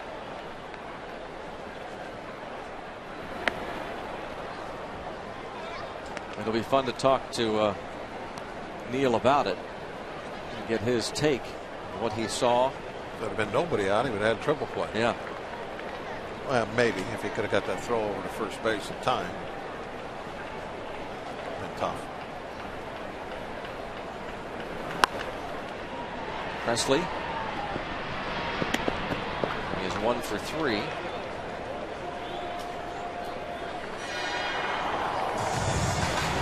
Brings up Walker, who hit a ball to the wall and right in the first and grounded out.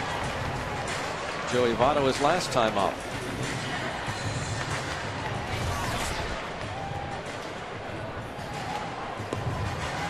Walker hitting .410 this season against Reds pitching. Last year at this time, Walker had a shot to hit over 300. Right now, the mark I'm sure he's looking at is 270. Always sounds a little nicer to have 270 something as that final instead of in the 260s.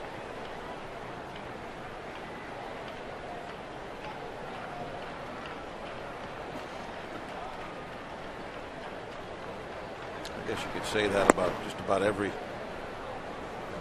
If you were at 279, you'd be wanting them to be 280 something. But when you're close to that next mark, round it out to the next highest number. And you got a week left in the season, 6 more days.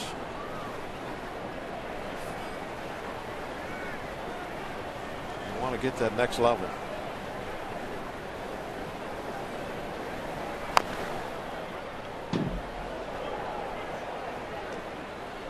I thought it was a shame last year that John Russell played Neil Walker and Jose Tabata those last 3 games. You know, there's so much talk this year about the season. You could see, I thought, McCutchen, Walker, and Tabata really seemed to wear down the last week or so of the season. Not that they would have said anything. The Pirates had a chance to have 2 rookies finish at 300 or better for the first time in their history.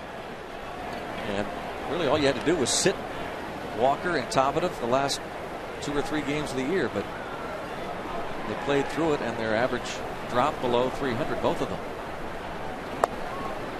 Yeah, the player certainly can't say anything. No. He would.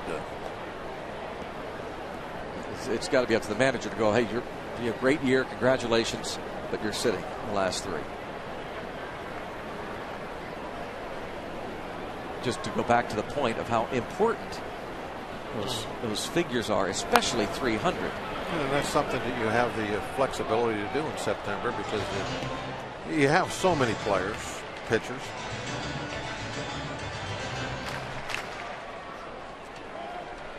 I'm sure there are arguments on both sides from manager's perspective, but I would argue vehemently with the manager on that one. Tabata finished at 299 and Walker 296.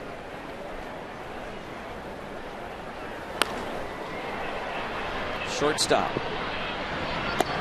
Yanish retires Walker, who is 0 for 3 tonight, and now Volquez has settled down since giving up the ground single to right field by Domet. He set down 6 in a row. Really, that was just a ball that bounced through the right side of the infield between Phillips and Votto. McCutchen doubled in the 3rd and scored the 3rd Pirate run. That one hopper that went off Frazier's glove.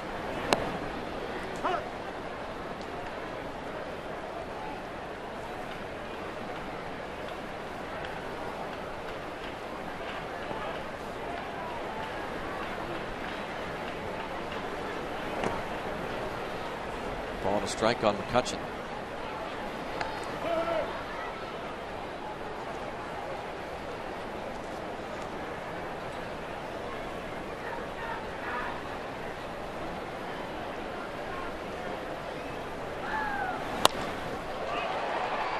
And to center field and skips past Stubbs. Oh, this will be interesting. McCutchen wants at least 3, and that's what he'll get.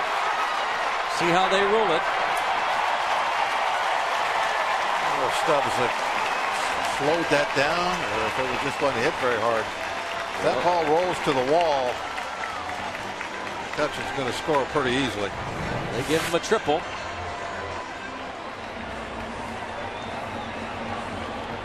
right off the tip of the glove. This will tell the story. The AGH can. Yep. Just nicked the glove.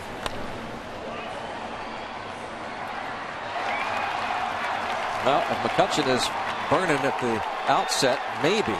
And you can see there, he figured that was going to be an out. And I think perhaps it nicking the glove slowed it down. Might have took enough steam off the ball where it didn't roll another 10 yards or so. If that ball rolled not even 10 yards, another 15 feet, that would have been enough for McCutcheon.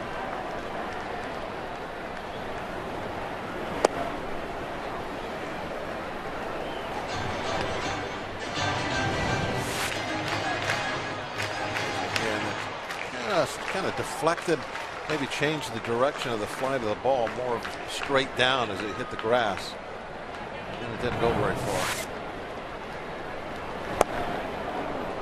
2-1 count on Derek Lee, who has struck out looking and walked. Trying to think why he had such a tough time with that ball. No real wind to speak of. Obviously no sun to look into. Fly ball to the right fielder, Bruce, for the final out. We'll head to the 6th. It's 3-1 Pirates.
The road ahead tomorrow night, 6:30 airtime for the Buccos and the Reds. Don't forget that's a Fan Jam 2011 featuring Steve Miller Band, and Sunday Fan Appreciation Day will be on the air at 1, and then all three in Milwaukee to close out the season against the Brewers at 7:30. Thanks to Nissan presenting the road ahead. Brad Lincoln starts tomorrow night against Travis Wood. James McDonald starts Sunday against Dontrell Willis, and now Chris LaRue. I'm sure it's happened, Greg, but in all the years I've played and been an announcer, I don't ever remember the last game being at night. Do you? Not at all. And unless there are extenuating circumstances, most years you end on a Sunday. But well, maybe that's why. Well, yeah, I'm sure that has something to do with it. The schedule changed this year. They wanted to start earlier and end earlier, hoping not to have the World Series go all the way into November.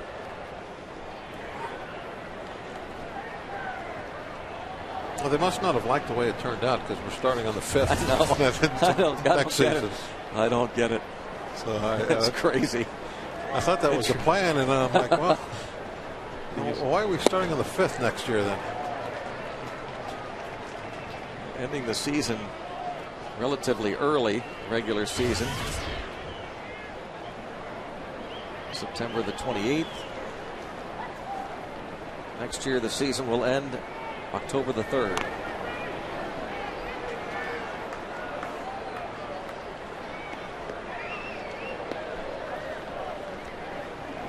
Todd Frazier against Chris LaRue. Was 1 for 2 against the starter Jeff Locke. He went 4 2/3, a run, 6 hits. And we asked Clint Hurdle before the game if Locke has a chance to pitch on Wednesday night. He said, yeah, he's got a chance.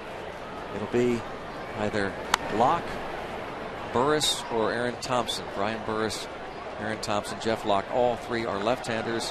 One of those three will start on Wednesday night, the season finale. Those Brewers are leading the Florida Marlins 1-0. Prince Fielder hit his 35th of the year. They're in the 3rd at Miller Park.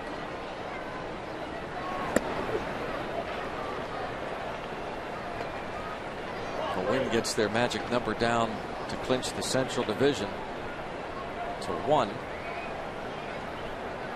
Cardinals and Cubs are scoreless in the 2nd. Outside chance that the Brewers would look to clinch against the Pirates starting on Monday night.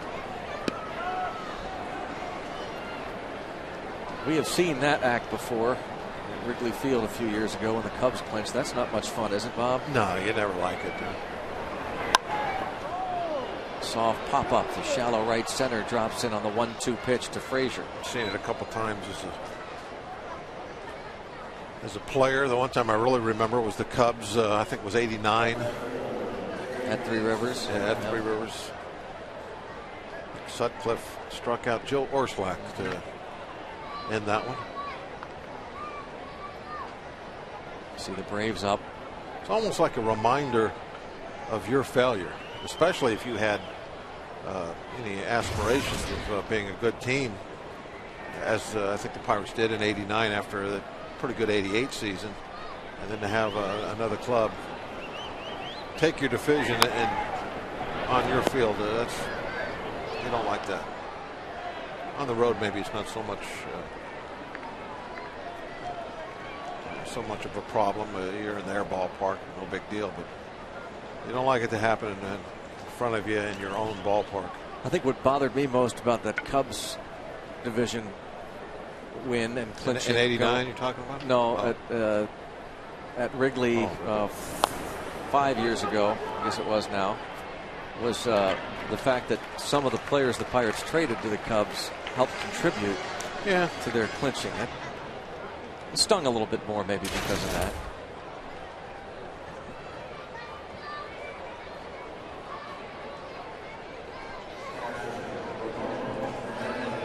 Here's Ramon Hernandez.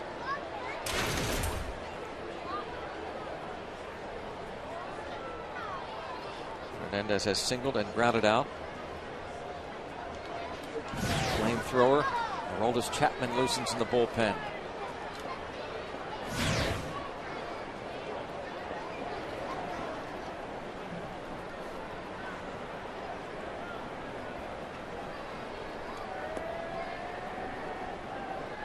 It would have been 2003. Cubs clinched the Central under Dusty Baker. Baker now in his 4th year as Red skipper.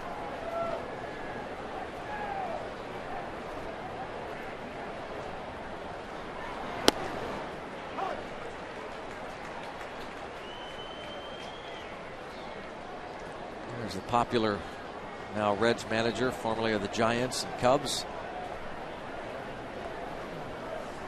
A lot of winning teams.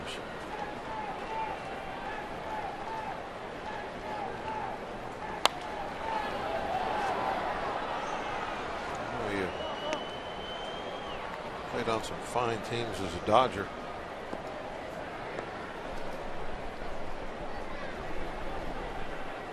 He was a starting left fielder, I believe. Tony Lasorda came on and turned that Dodger franchise around. Got them back in their winning ways with those good infielders they had.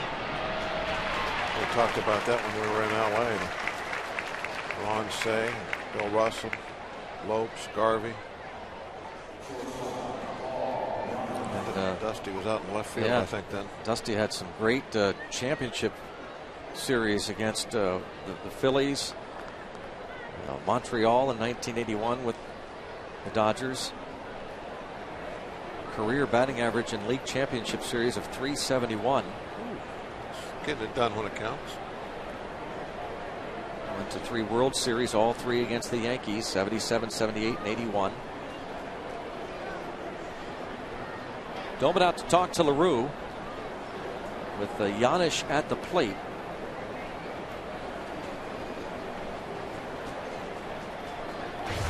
Well, Janisch had a bunt single in the 3rd inning and hit a ball to the wall in left in the 5th. Batting just .208 for the season.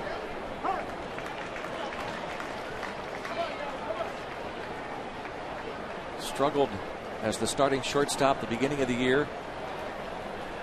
Was eventually optioned down to the minors.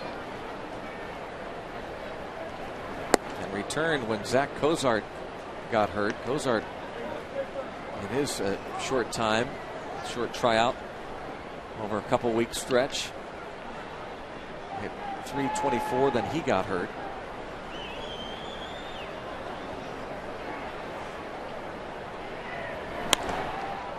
Pulled into the seats, 1-2 on that's Janisch. one of the things that I think that needs to be pointed out when we talk about Cedeno. Is if you look around baseball, there aren't a lot of real good shortstops out there. It's not a deep position, and be careful what you wish for. Well, and the other thing too about him is that for the most part he plays. I mean, he's a relatively healthy guy too. Exactly. It's gotten to the point, Bob, in this day and age, you give me a guy that'll go out there and play every day that you can rely on, whether it be a starting pitcher that takes that ball every 5 days or a regular player that you know you can put his name in the lineup. That is so valuable. And this year proved this again, if you need proof. If we're going to win, it's going to be with pitching. And if you're going to have pitching, it better have some guys out there that catch the ball on a steady basis. And Cedeno did that this year also. Yeah. I know he's not going to win the Triple Crown or anything like that, but he is going to hit about 250. And he's going to play a steady shortstop.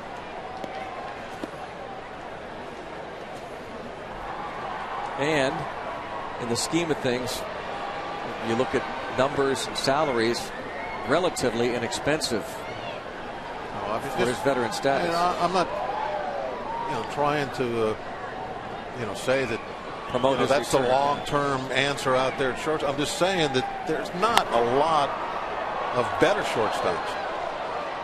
Base hit to right field, and Frazier will score. It makes it a 3-2 game as Paul Janisch singles to right on a 2-2 pitch.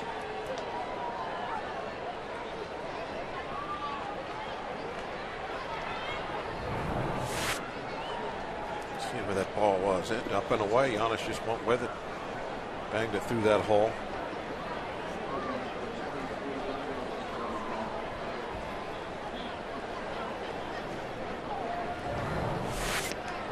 Now Yonder Alonso will pinch hit. For Janisch, that's his 22nd RBI of the season.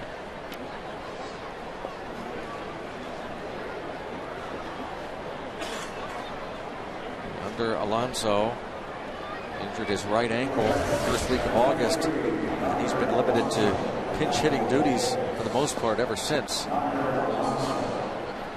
2011 International League All-Star, played in the All Futures game in Phoenix. And the trip to the mound from the pitching coach to go over a scouting report. It could be also to buy a little time, as I see the bullpen is up again.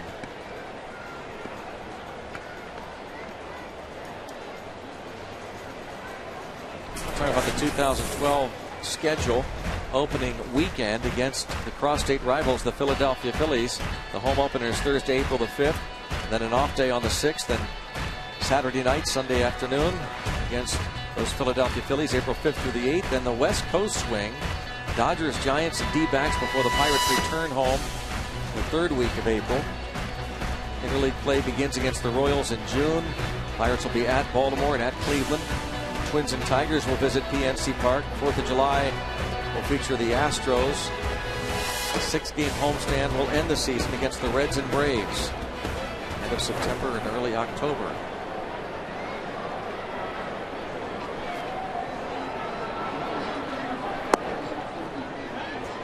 The Reds will return to PNC Park next year, May 3rd.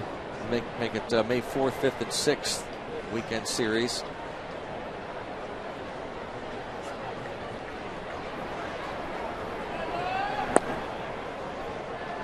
Two 2-0 on a pinch hitter, Yonder Alonso.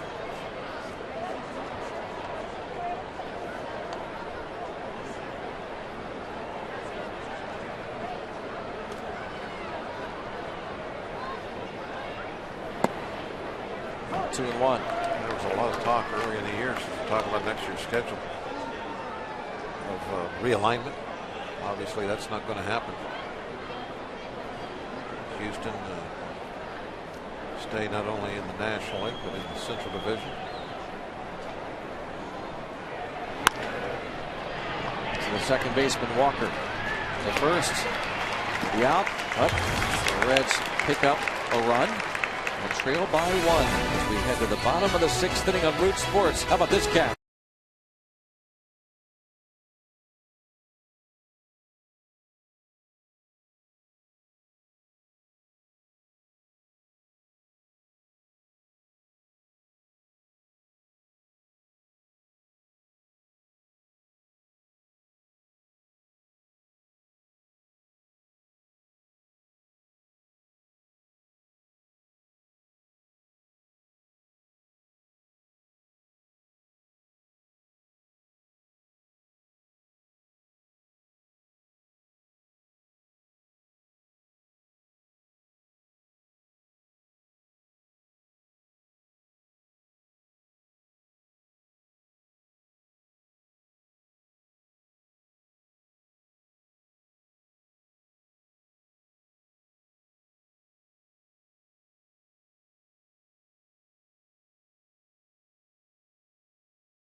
Tonight's Coors Light Freeze Cam, and here it was. This was a triple by Andrew McCutchen, just out of the reach of Stubbs.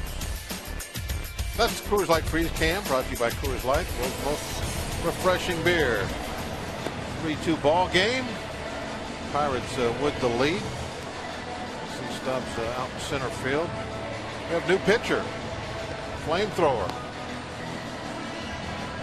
Oldest Chapman. We have seen him throw well north of 100 miles an hour. Although last time, Greg, didn't we see him kind of back off a little bit to the upper 90s so he could get the ball over the plate? Yeah, if I remember right. Yeah, for a while he was doing that. I think he's back to airing it out, going into triple digits. Well, whatever it is, you still have to throw it over the plate. That's always going to be the key. Volquez, 5 innings, 6 hits, 3 runs. Domet, 2 of the hits, a run scored and an RBI.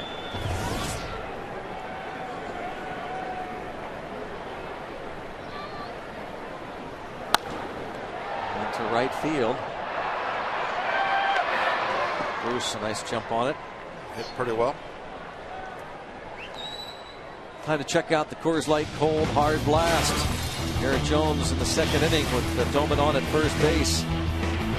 It's this titanic shot, 458 feet, bouncing toward the Riverwalk. The Cold Hard Blast brought to you by Coors Light, the world's most refreshing beer.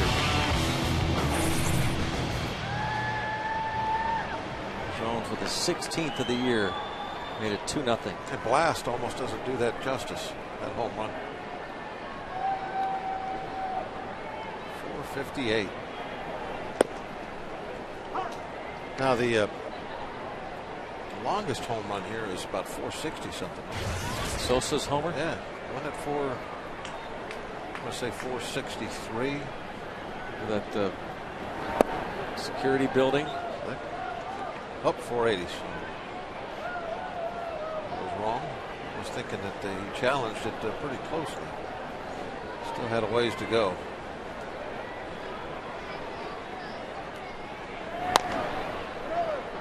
Bounced to Votto.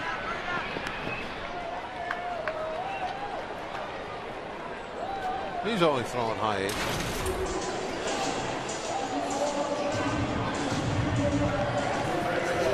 That one night that Chapman came in throwing so hard, throwing like 104s and 5s up there. There was one of our pitchers, was it Correa? It was Correa. And it hung in and fouled off pitch after pitch.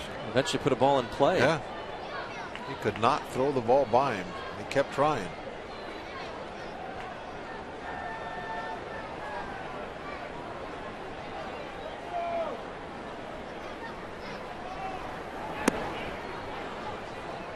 Just 96.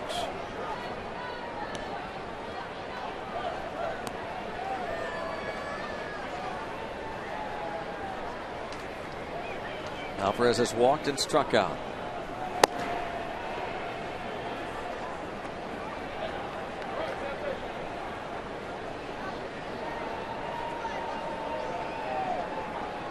Two outs, nobody on. Pirates scored 2 in the second, 1 in the third, and the Reds are running the 5th. And here in the top of the 6th inning.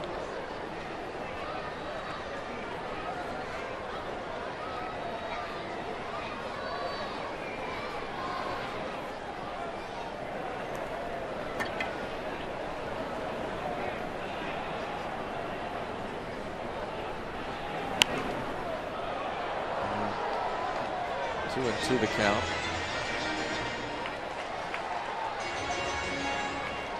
Two outs. Nobody on. Cedeno would be next. Pirates have Chris Rhysop and Tony Watson loosening.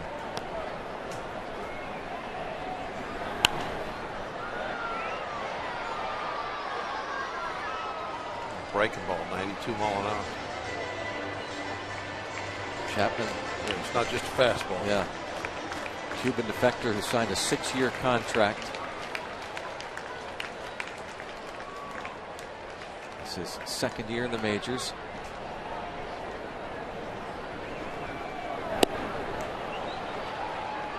Strikes out Pedro Alvarez. Moving to the 7th. 3-2 Pittsburgh.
Absolute Sports is brought to you by Moneyball, starring Brad Pitt. In theaters September 23rd. Rated PG-13. Let's go Bucks! We are back here at PNC Park. Final 3 home games of the season. Tonight, tomorrow night, and Sunday afternoon. Keep that down a little on the low side here. I got to wrap it up. There you go. Away. Be getting it out That's a couple more innings. Yeah. Get over anxious. Chris Resop takes over for the Pirates. Becomes the 4th pitcher to work tonight.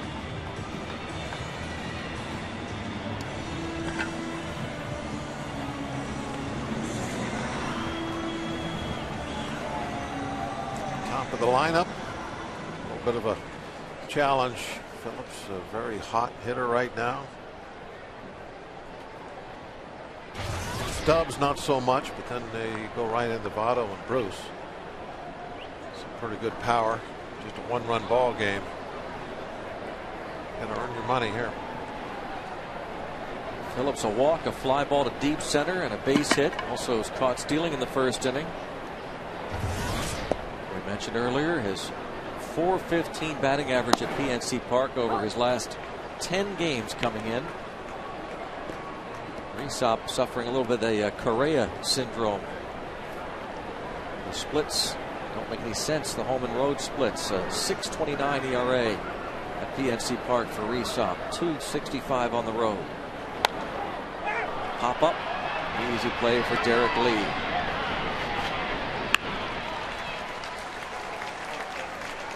Tomorrow night, Game 2 of this 3-game series to end the season at PNC Park. Don't miss Fan Jam 2011, featuring Steve Miller Band live in concert. 7:05 first pitch, and then they'll be live in concert after the game. For tickets, go to Pirates.com. Steve Miller Band, Fan Jam 2011.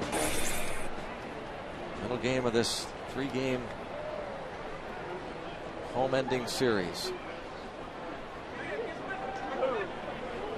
Hall of Fame Club, Trib Total Media Hall of Fame Club. Busy tonight. Busy. Be busy there tomorrow night, Sunday as well. Stubbs tries to bunt his way on, 0-1. Bob, I thought we'd be back for return engagement this year. We weren't, were we? The Hall of Fame. No, Club. obviously They didn't like the way we handled things. Another place we're not allowed. Yep. Check that off the list.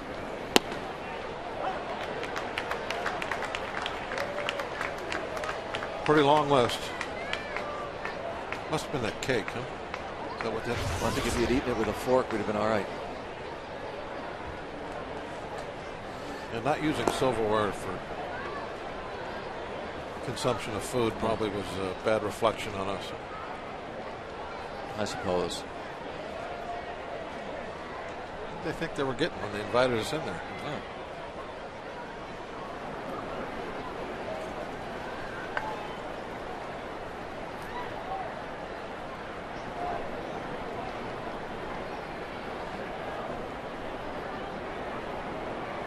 It has been fun over the years to go to different areas of the ballpark to do our either radio or TV broadcast. Did the Trib Total Media Hall of Fame Club there last season. For Bob Friend out there. Former great Pirate right-hander. And just an all-around great person. As classy, as pleasant. As the classiest guy you'll ever meet. McCutcheon will hold that to a single. As Steve would say, that's why you call it the big leagues. Bob Friend, his first roommate, I believe, if I'm not mistaken, when he came to the Pirates, and he has talked often about how Bob Friend has and did teach him so much about what you're supposed to do as a big leaguer.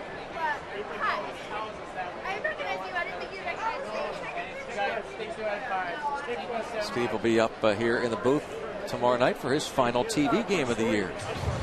I noticed he's already prepared. He's got his sport coat on. Yeah.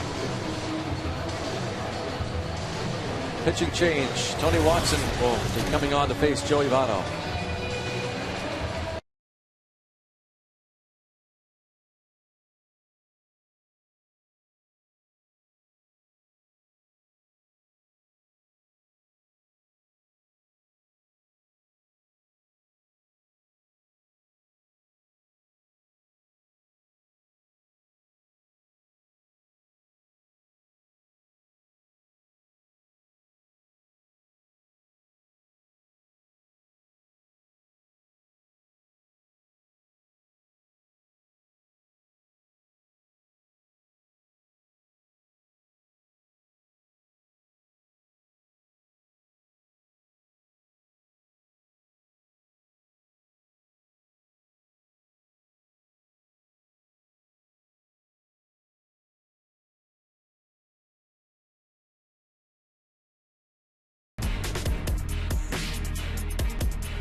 Great shots from the AGH cam, as always, here at PNC Park.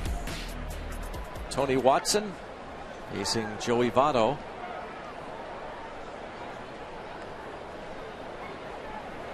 Watson's numbers at the major leagues this season.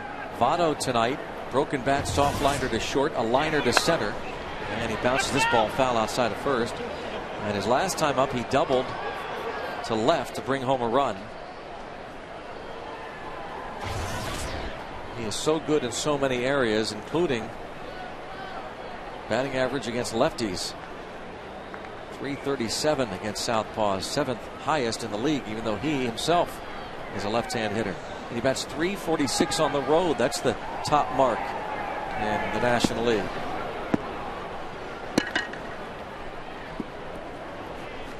Really now loosens in the Pirates' pen. Bucks up a run, 1 out in the 7th. Plenty of soldiers to use in that bullpen. And the runner got a great jump, no attempt. Stolen base number 39 for Votto. That's been kind of a problem the last couple of days. Getting such great jumps that catchers can't even make a throw. It happened a couple of times in Arizona.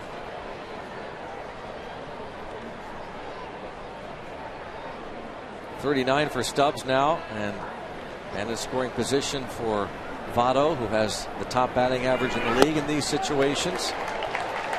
Back to that stolen base, Greg. Big strikeout. When somebody does that and they're not a base stealer,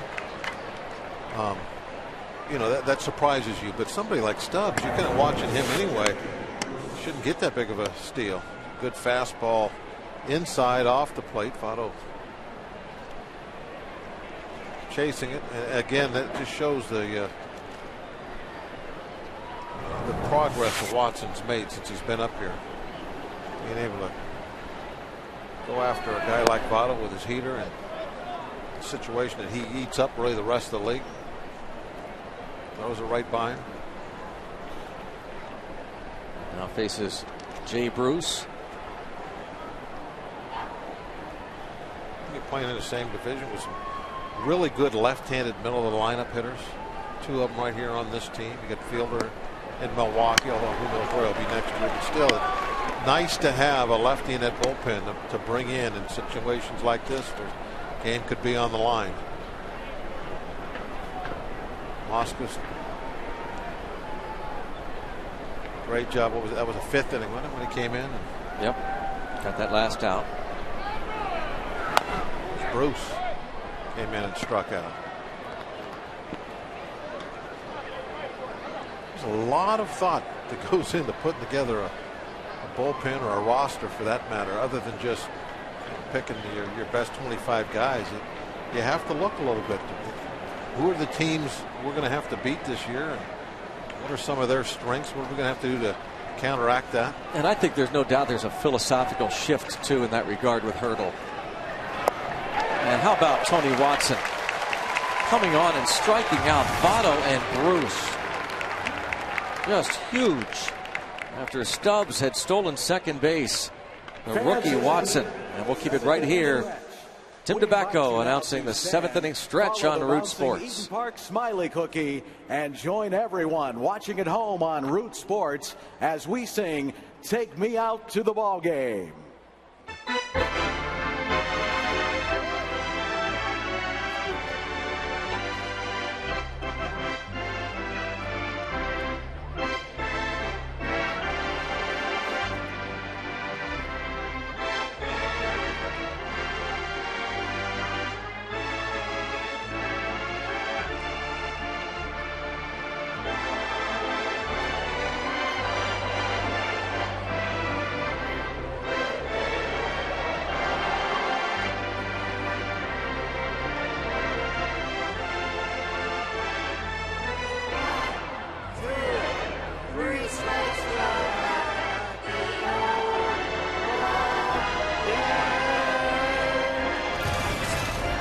Pirates look to add some runs here, leading by 1. It's 3-2 as we go to the bottom of the 7th inning on Root Sports.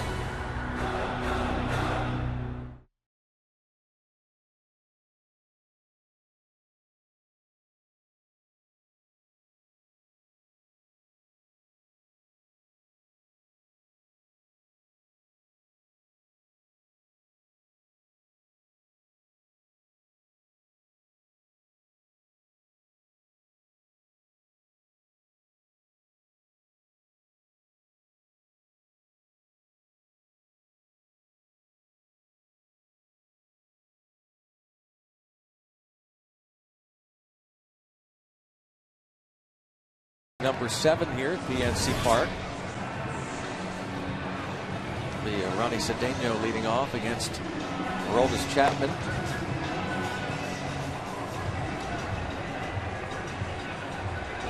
Probably see a pinch hitter. Volquez went 5, gave up 3 runs on 6 hits, a 1-2-3 6th inning for Chapman. Why isn't Bob Walk allowed in the Trib Media Hall of Fame Club? We go back to last year, July 22nd, when he and I were doing the game on Root Sports, and look what Bob, no silverware needed for Bob. The silverware sitting right there. And I'm surprised they won't let us in there anymore. Yeah. You know, also, you're not allowed to lean on the railing right there. I think I leaned on the railing a couple of times. Well, what else did you do that you shouldn't have? I don't know. I think it was the cake and just leaning on the railing. That's enough. That's enough. Yeah. There's a sign right there that says "Do not lean on the railing." Well, there we are. Oh, that looks nice, doesn't it? It was Dash's fault. Like Greg Simkovich next to him as the stage manager. He should have unwrapped my silverware. Yeah, his fault, not Bob's.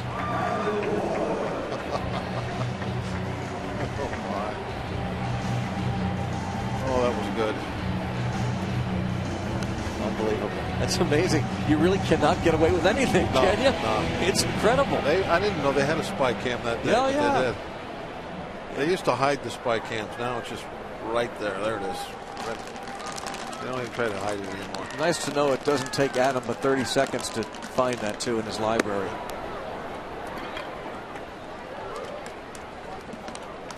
Look at the size of those. That look good, huh? Look how fluffy they've popped up. Oh, boy. Plenty of salt there. Don't get me started. Greg, for your fans at home, Greg's not a big fan of salt. I'm sure he didn't care for that last little shot. Brandon Wood bats. On the other hand, Steve's over there next door. Like they didn't put hardly any salt on. That's the truth. Oh, man, that looks good. That's out on the Riverwalk. That back where the home run landed. Yeah. Not too far from Manny's barbecue. About 458 feet away. There's Manny's barbecue. Just where that ball hit. Right there somewhere on the sidewalk. Bounced down into the picnic area. Oh.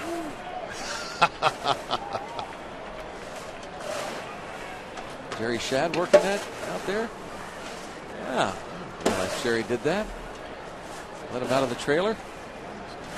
Occasional gypsy. All right. That's why you call them gypsies. Yep. They're just moving around all over the place. Jerry working the camera. Brandon Wood down on strikes. Jerry will have to take some of that popcorn to the trailer. Oh, not allowed. I think they sneak popcorn in there. Really?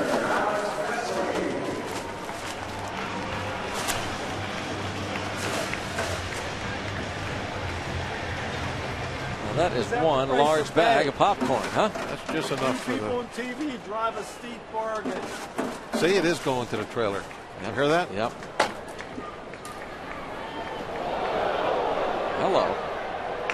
Ball was just a little high.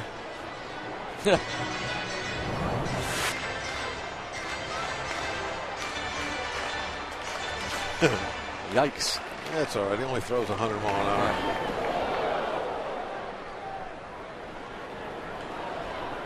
Back in there and dig in. Even the AGH cam has a hard time slowing down that one.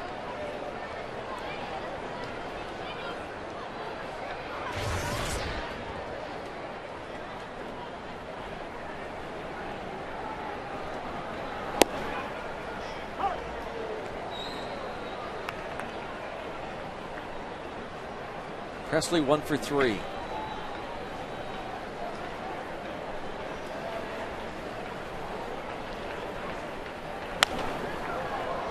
Pop up.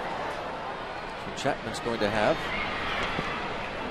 2 perfect innings of relief. Pirates lead by 1 going to the 8th.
Sports is brought to you by Levin Furniture, featuring handcrafted Amish furniture. Let's go Bucks! On to the 8th inning, another new pitcher for the Bucks, who had Jeff Locke started. Daniel Moscas followed at that last out of the 5th. Chris LaRue, Chris Resop, Tony Watson, and now Grilly.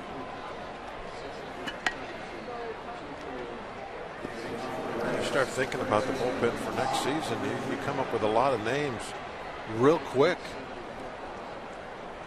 What Grilly has done after his acquisition from the Phillies, it definitely puts him right there for a job.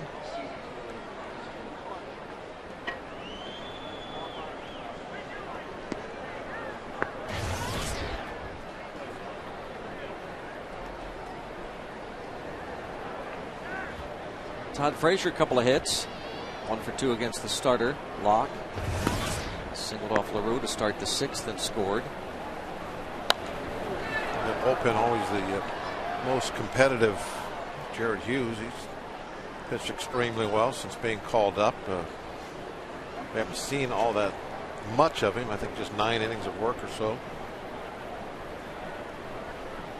But that's always the most competitive area of the club, it seems like, year after year. When we get down to Florida, there's always 3 or 4 spots at the bottom part of the bullpen anyway that are usually up for grabs between about 8 people. I'm sure it'll be a similar situation next spring.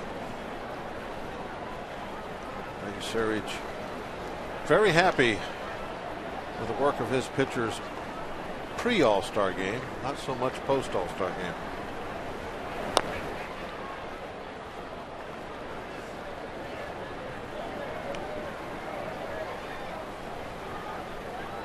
Still 0-2 on Frazier. 23,632. He announced paid attendance tonight, bringing the season total to 1,874,283.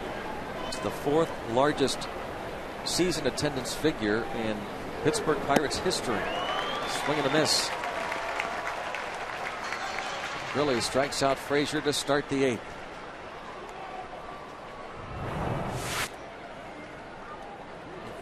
Shown this a few times tonight how effective a fastball can be when it's right at the top of the strike zone. Yeah, it's got to have some giddy up on it also. Can't just toss it up there. Really can definitely get it well over 90 mile an hour. I've seen him throw, I think, to about 94 at times. It was a 94.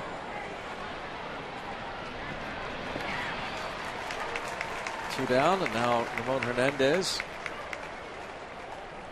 Doubleheader for your hometown teams tomorrow on Root Sports. First, the Pens continue to warm up for the regular season as they battle with the Minnesota Wild. Then your Buccos continue this series with the Reds at 6:30. Doubleheader action tomorrow. Wild Penguins. Red Pirates. Yeah.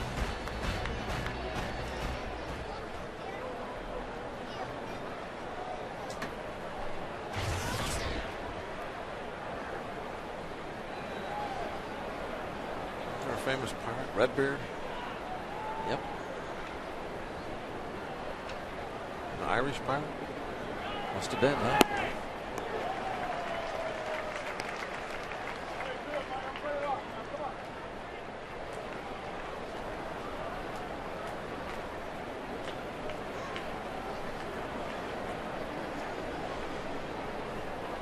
Looking for Pirates' second 1-2-3 inning of the night. Pitchers have had to work from the stretch just about all night long. The Reds were retired in order in the second.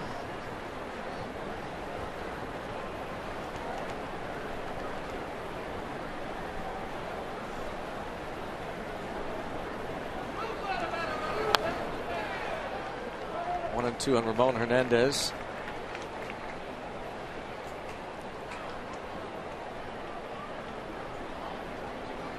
Hernandez and Ryan Hannigan have been a pretty good combination the last couple of years for the Reds, although Hannigan is out with an inflamed disc in his back.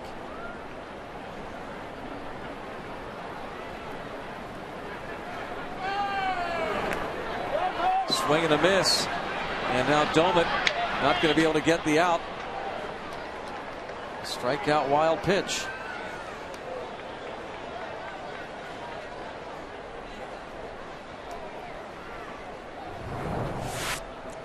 There's a breaking ball, and Domit just went out and tried to pick it out of the dirt like a first baseman would. Now, if this is a fastball down and away, that's probably the thing you want to try and do. You don't have time to get out there. You're not expecting the ball rolling away bouncing, but when you call for a breaking ball with 2 strikes, especially, you got to think, hey, this ball might be in the dirt. You got to be ready to get down there and keep it in front of you in case you get a swing. Pitcher Mike Leake will run for Hernandez, and Juan Francisco will bat for Paul Janisch.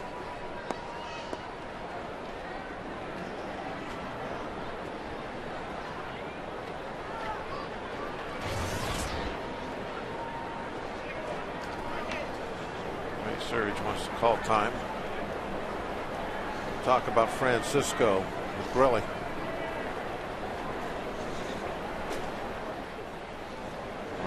This definitely is about the scouting report. There's nobody throwing in the bullpen. 1-run lead late. Got to make sure everybody knows what it is that they want to do, what they talked about before the series.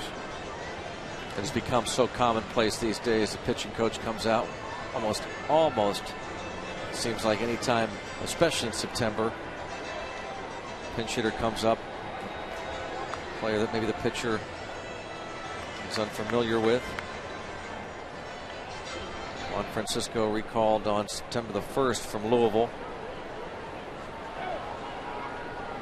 3 home runs. One was a monster blast in Cincinnati. Oh, now this one boxed by Domit. Maybe I think he might have been crossed up. It looked like he had to make a Pretty good last-minute adjustment.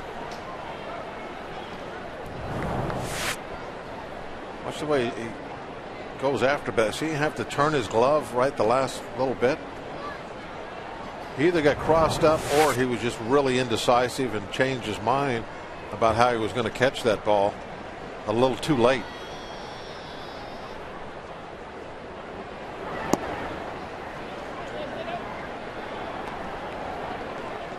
2-0 count on the pinch hitter. Juan Francisco, who had 15 home runs, drove in 50 for AAA Louisville this season.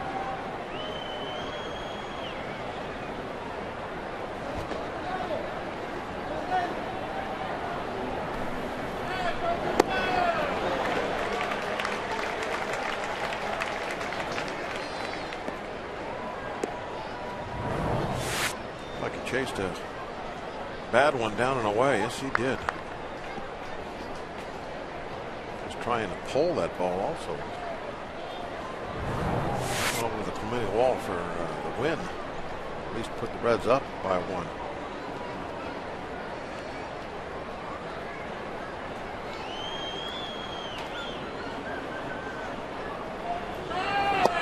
Same pitch.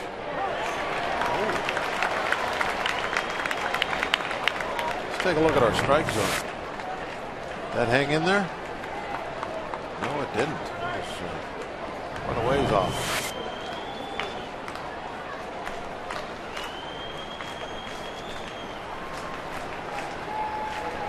Two on Juan Francisco. Pulled foul. Francisco out a month earlier this summer after requiring knee surgery. Looks like he's in pull mode right now.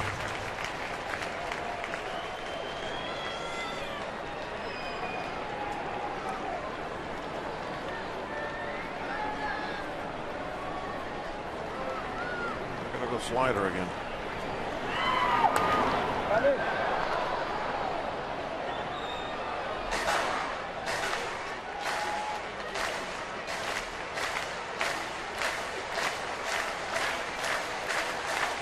He has struck out 19 times and 72 at bats.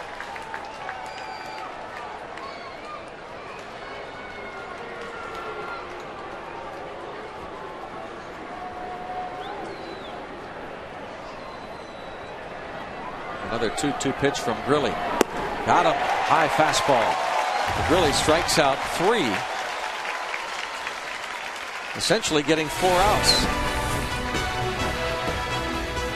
Pirates still lead by 1.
into the bottom half of inning number 8, and there is Punxsutawney's Devin Mesoraco.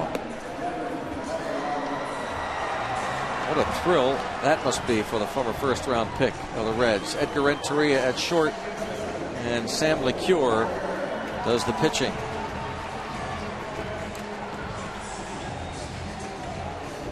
Bucks up by 1.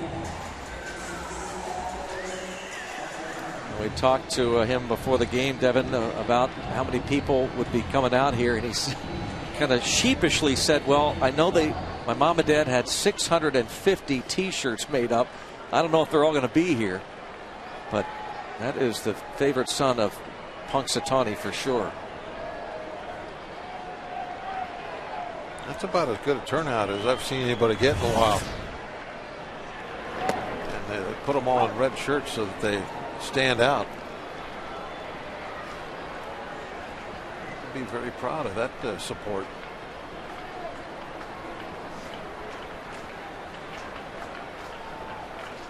Devin Mesoraco, first-round pick of the Reds, 2007. The 15th choice overall.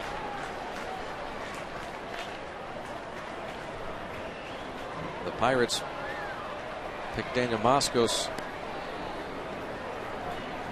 4th, and Mesoraco 15th. He said he was in the discussion, he believes. Would love to have been drafted by the Pirates. Dave Littlefield was at some of his games.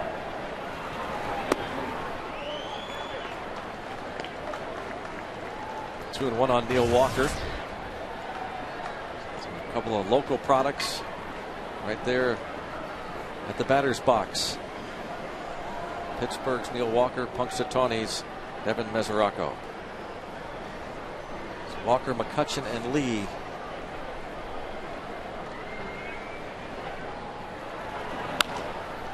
Bounce to third. Frazier.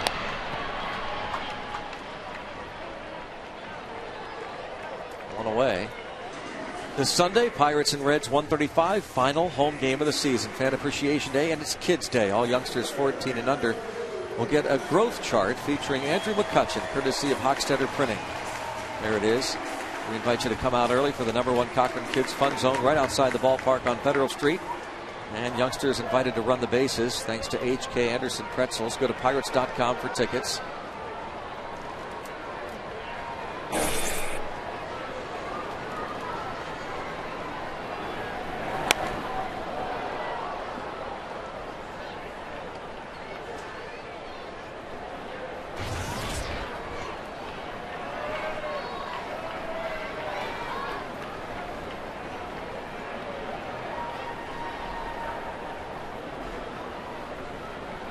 McCutchen's double in the third led to the third run, and that has been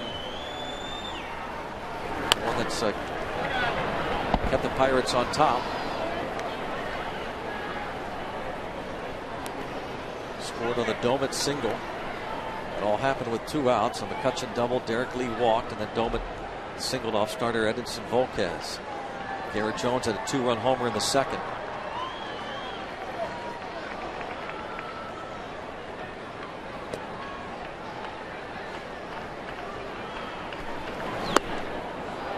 Sam LeCure strikes out McCutchen, who goes down swinging for the second time tonight. You have a young man maybe going to get his first big league win. Getting closer and closer to that.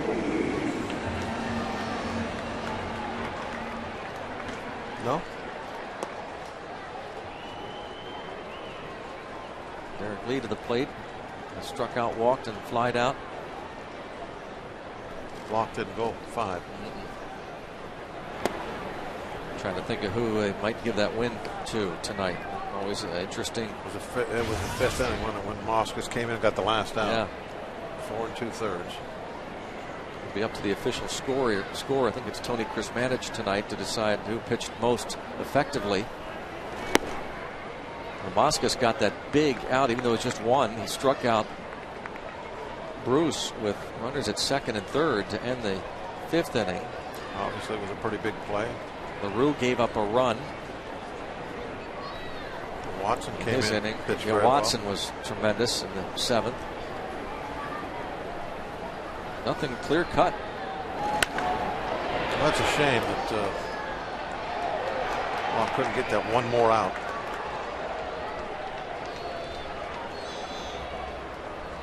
And it's not been decided, right? Who's going to pitch the last one in Milwaukee? Undecided. When you think too, Bob, had the Pirates been able to turn that double play in the 5th inning, that bizarre play. He's the pitcher of record for the win. Yeah. That would have been it. The ball that Stubbs hit. One hopper to Cedeno.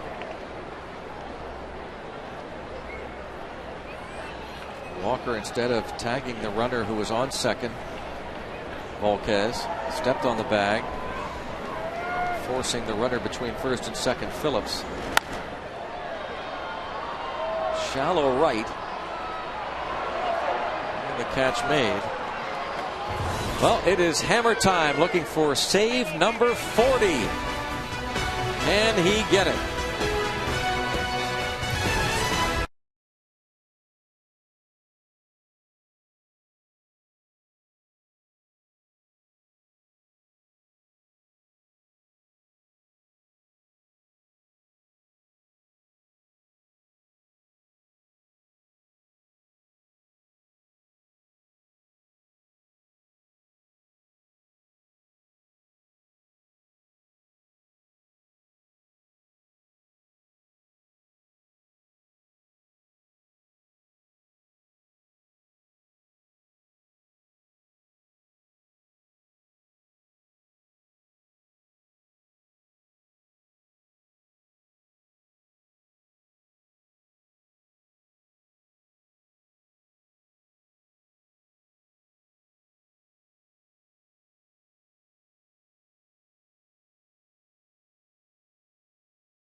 Opens.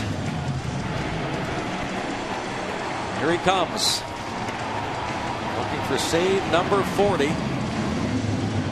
No room for error. It's just a 1-run lead.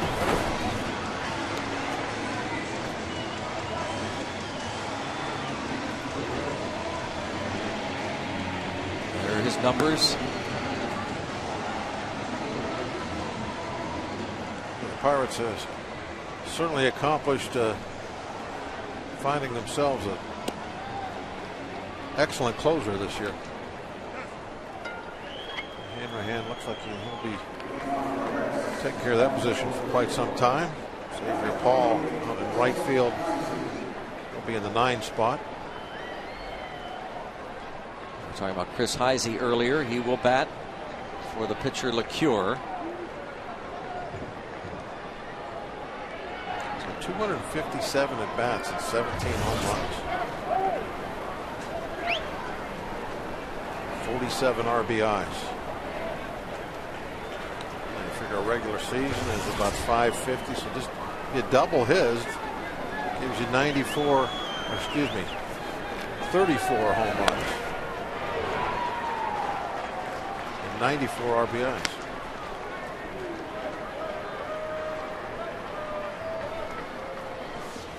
But that's assuming a lot. I'm just throwing it out is that he's had a pretty solid power year. Big time projections. We increase those at bats, and we heard about the Heisey coming up through their system about his power potential. The Lancaster, Pennsylvania product. Broken bat, pop up. Bare hand play, Cedeno, and not in time. An infield hit for Heisey. Pretty good play by Ronnie. Didn't get an out on it, but did everything he could.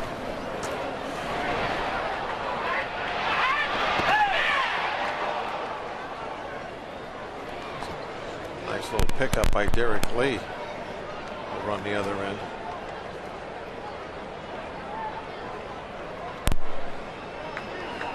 See it again. Nice long hop for Derek to follow all the way into the glove. Derek made some nice defensive picks in Arizona. Sure did. On a couple balls that were way tougher than the one he just picked there out of the grass. And now it's Brandon Phillips. Bounce toward third foul. Phillips with a hit in 3 trips plus a walk.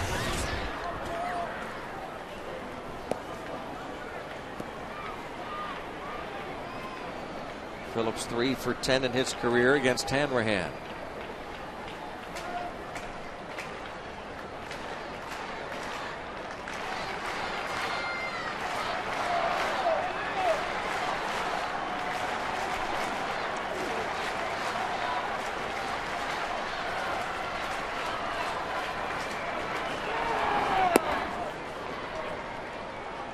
One ball, one strike.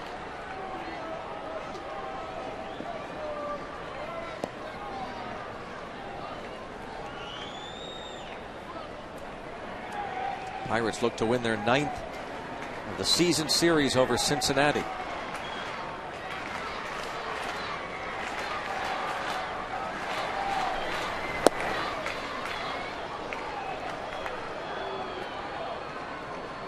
Two and one on Phillips.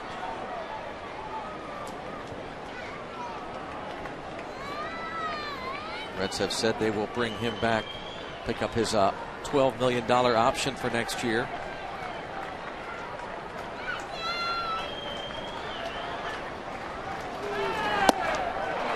2-2.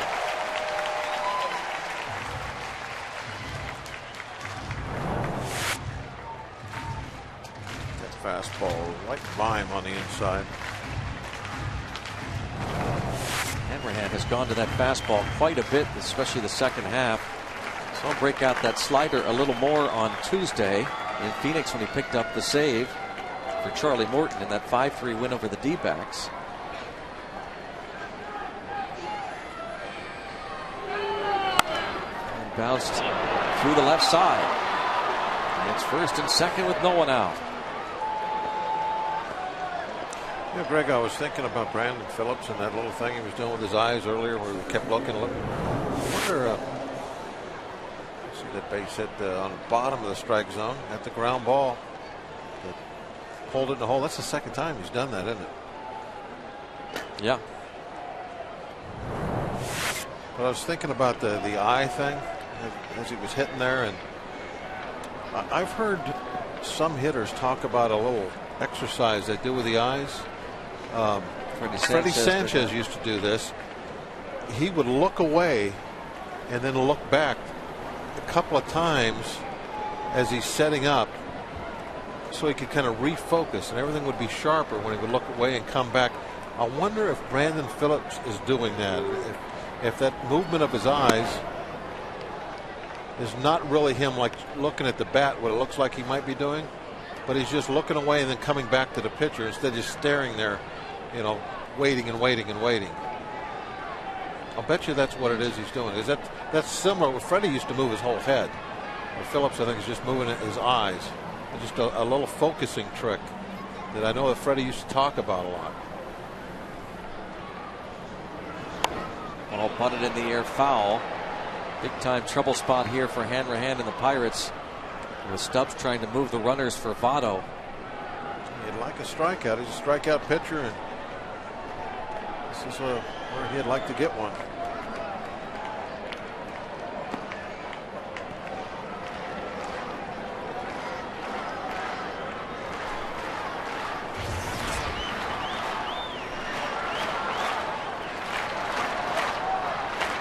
Mark Berry, the third base coach, quick word with Stubbs. Assuming the bunt is still on. 2-1. It's pretty crucial to get it down. Here's Mark Berry, third base coach for the Reds.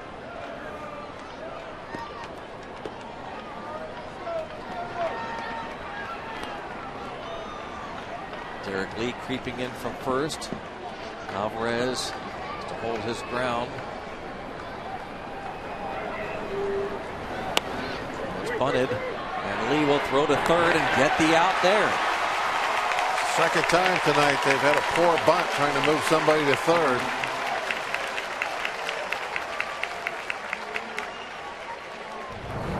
Listen to Doman.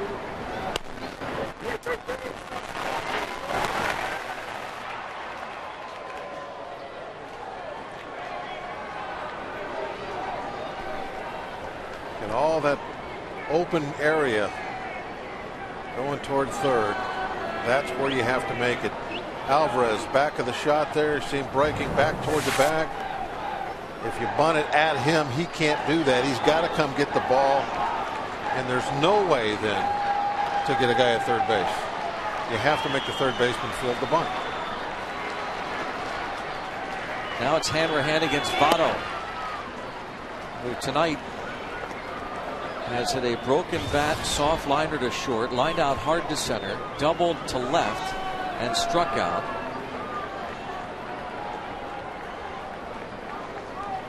Votto is 0 for 6 in his career against Hanrahan, but has walked 4 times.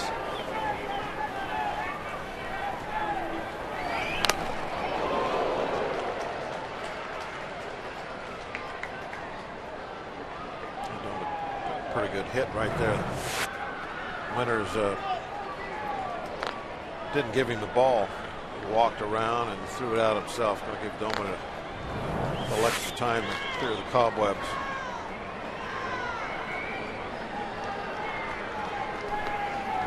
Even Votto helping Doman.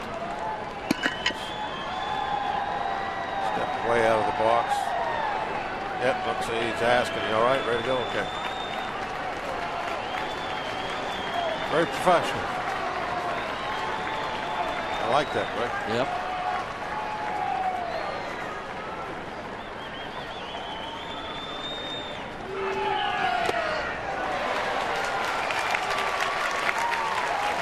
Now strike him out. 1 ball, 2 strikes.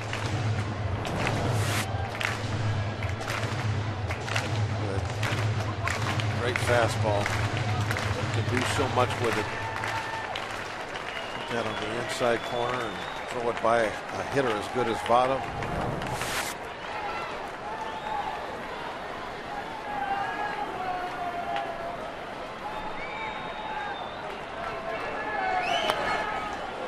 Tried to do it again.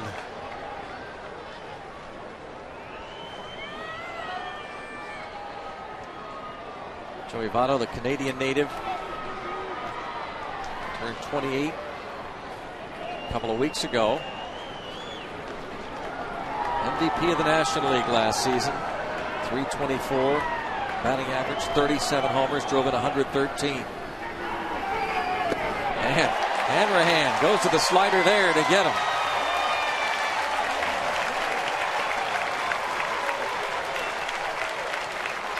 Take a look at the entire at bat. He really was able to speed up the bat with the fastballs that were inside on the hands. That one there. There's another one. Fastball inside. That one fouled off. He's got to commit to swinging early. And then he gets the breaking ball down and in, and that's what happens. You try and speed up the bat by throwing him heat, fastballs inside. Now he's got to commit to a swing earlier now to get to it. That's what's meant by speeding up the bat. And now you pull the string, you throw that slider down, and the bat's already gone through. Excellent job of pitching by Hanrahan. He used his power to pitch with there.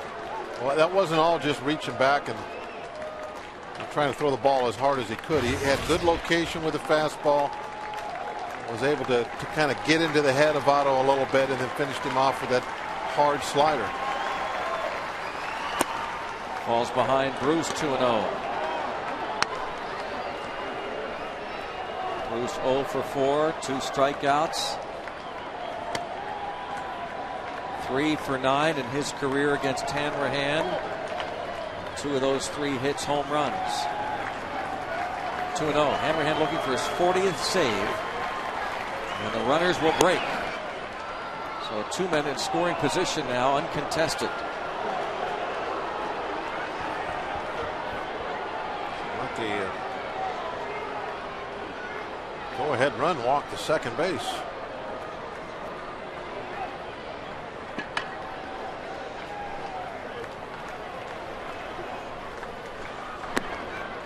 Now they'll intentionally walk Bruce to get to Todd Frazier.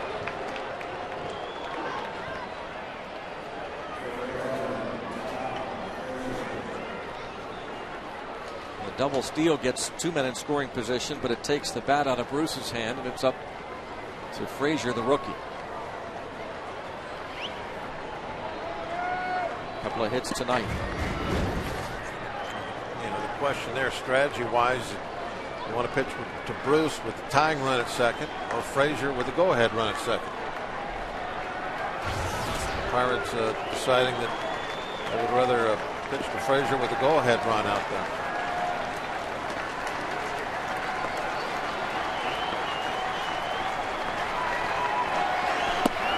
Strike one.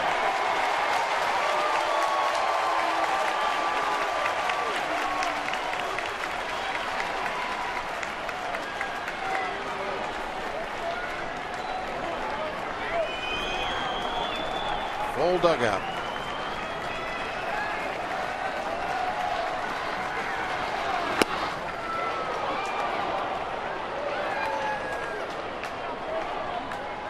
Frazier, the Rutgers product.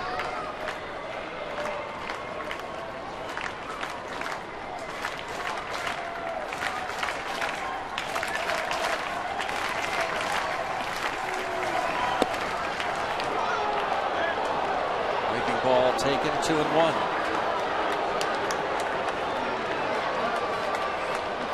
Hanrahan went out away from 40 saves.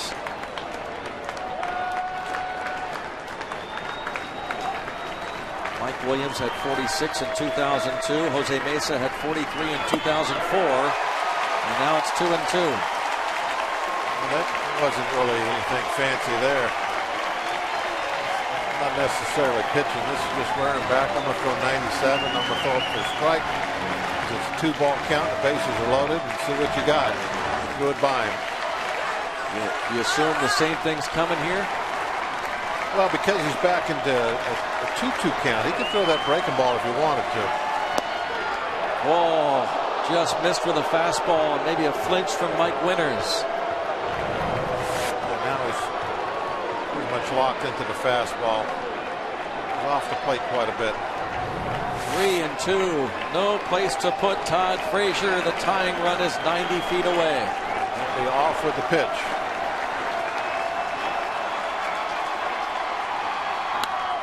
Popped up and out of play. We'll do it again.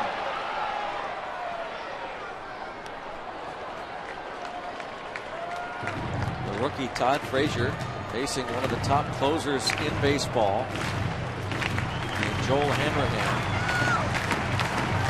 That's one of the top save percentages in all of baseball, 39 out of 42.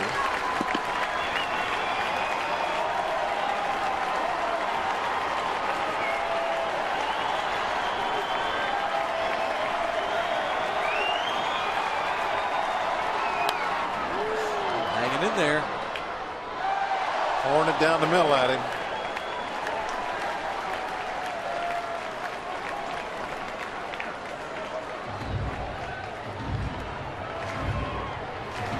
a 101 at bats, the big league level for Frazier this season. 23 strikeouts. He's walked only 7 times. Struck out his last at bat against Grilly. He doesn't walk a heck of a lot. Mr. Big League so far. And he's hit by the pitch to tie the game. And we're tied at 3. 3-2 pitch came in and hit Frazier. Phillips will score. It's 3-3. Looks to be in some pretty good pain.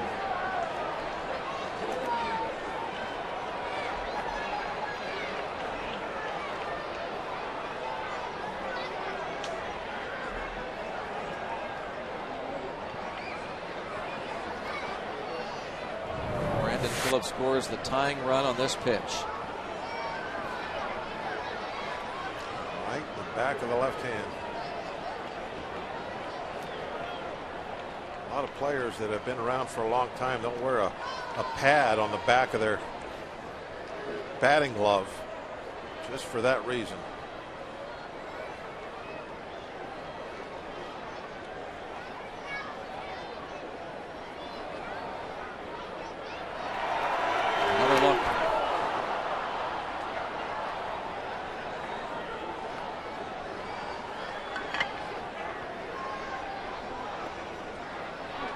Hanrahan's reaction.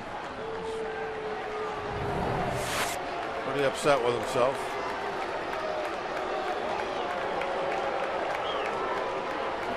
So a blown save for Hanrahan and a win that would have gone to Daniel Mascus, we're told. That's the other danger part of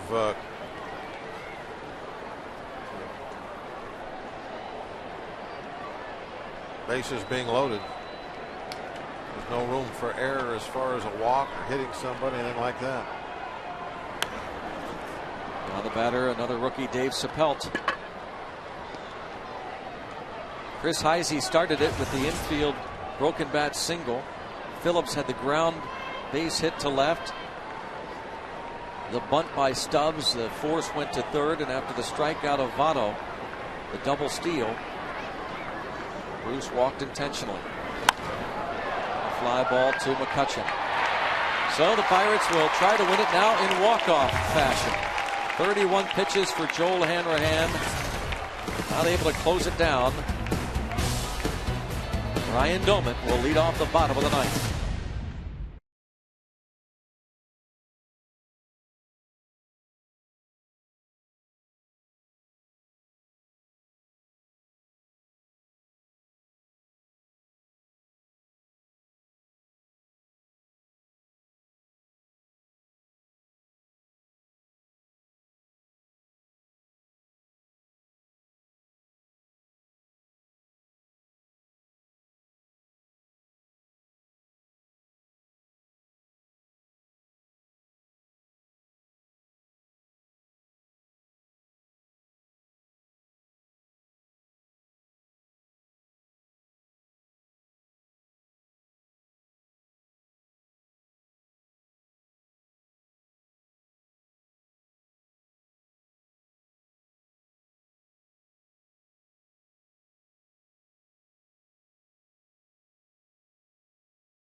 Top of the ninth.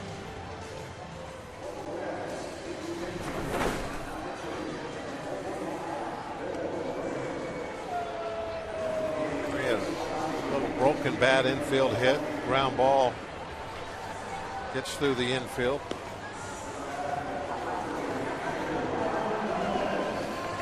A double steal, a walk, and then somebody gets hit. It's a tie game. I'm sure that's why he's so upset there. You see Bill Bray, the left-hander coming in. His numbers on the year, excellent whip, 104. Not much of anything, but Hanrahan thinking of how the inning went, and I'm sure in his mind going, they tied the game. They never really hit the ball. At least nothing all that hard. Heisey stays in the game, plays left field.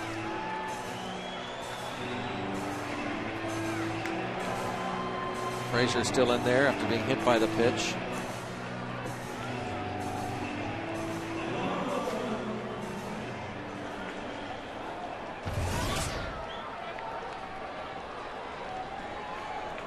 Domet, 2 hits and 3 at bats. Pedro Ciriaco comes out on deck.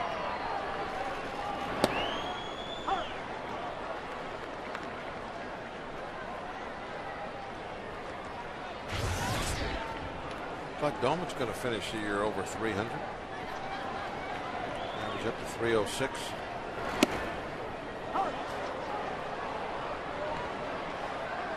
Going back to the conversation we had with Clint Hurdle before the game about Domet. Hurdle said about being competitive, has that competitive edge and strong offensively, and he's tuned up the right side, said Hurdle, in terms of his batting average against lefties. But here he's going to bounce to Frazier.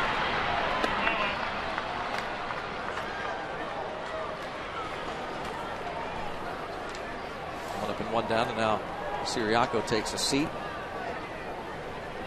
rather than have him out there to bunt. All of a sudden, Jason Jaramillo has become one of Hurdle's top go-to men off the bench in terms of pinch hitters.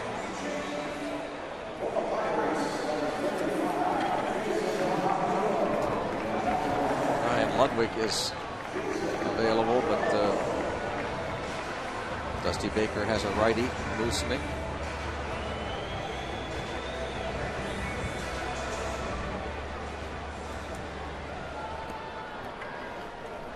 September baseball, you can't hardly get a matchup that you want. The other manager always has a counter move.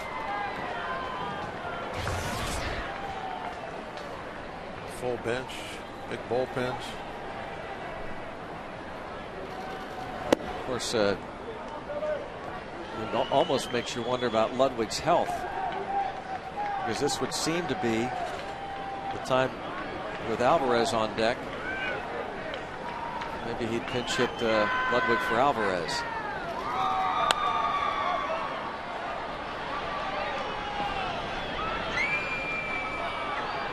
If he went to Ludwig now, then Baker would be forced to make the decision to go to the righty to face Ludwig, and then that righty would perhaps have to face Alvarez. As Bob said, you still have other lefties he can get up. He's got Bray. He's used. You can go all day. He's used 2. He's got 5 available. Lefties, I'm talking about. Pirates only have 3 lefties, but the Reds have 5.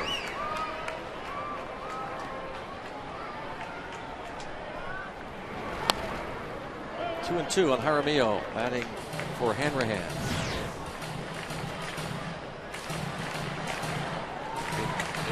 Pirate pen.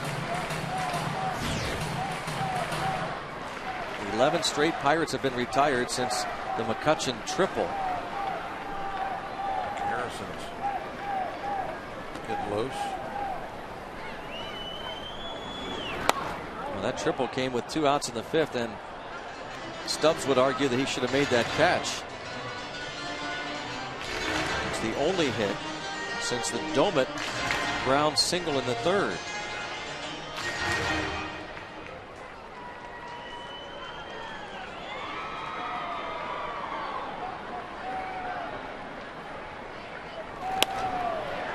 Jaramillo to left, Heisey over, and that'll drop, and he overruns it. Jaramillo into scoring position with a double.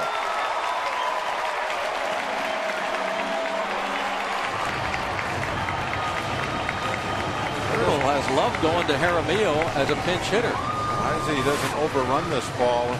It's going to be much tougher to get into second base. Probably still going to be a double, but there'll be a throw, a play. That ball just hit very softly. Heisey looking for some kind of a bounce out in front of him, and it just checked up. Jaramillo wasn't waiting for anything. He was going the whole time. About halfway there, he back off the accelerator a little bit as he saw that ball had gone behind Heisey. Chase Darno will pinch run for Jaramillo, and now Ryan Ludwig is announced as the pinch hitter. And imagine they'll pitch to him. Well, we'll see what Dusty Baker does. You supposed it looked like he's going to go out now and make that change to the right-hander. He has it. Yep, there it is.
July.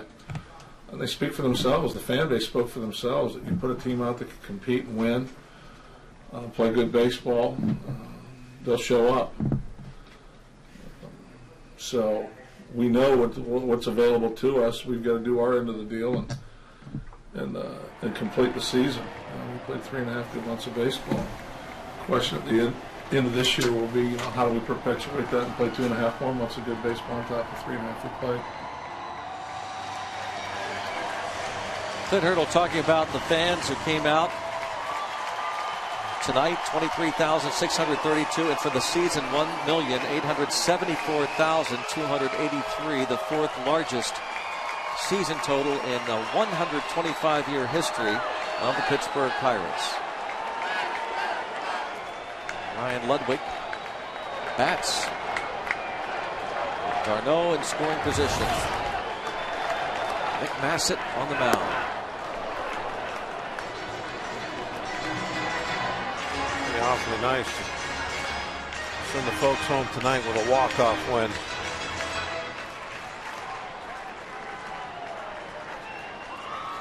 You don't have to tell you, there's a lot of speed leading off second right now, and Darno didn't take much of a hit to get him home.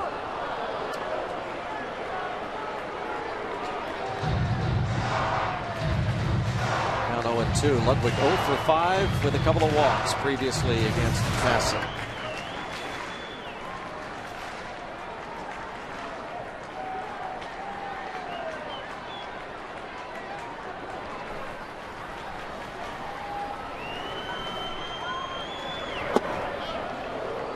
Close, 1-2.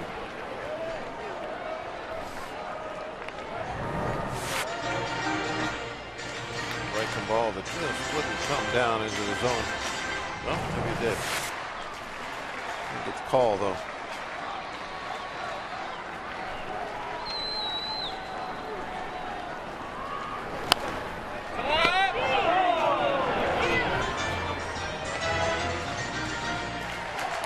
Got somebody there.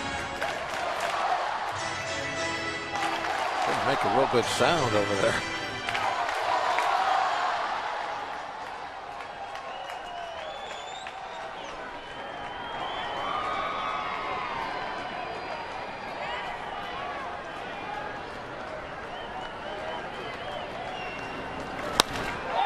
High ball deep to center field. Stubbs is back, and Ryan Ludwig's base hit off the wall in center field. Scores Darno with the game winner. It's a walk-off victory for the Bucks. You can raise the Jolly Roger. The fans are going crazy in the stands right now with the T-shirts.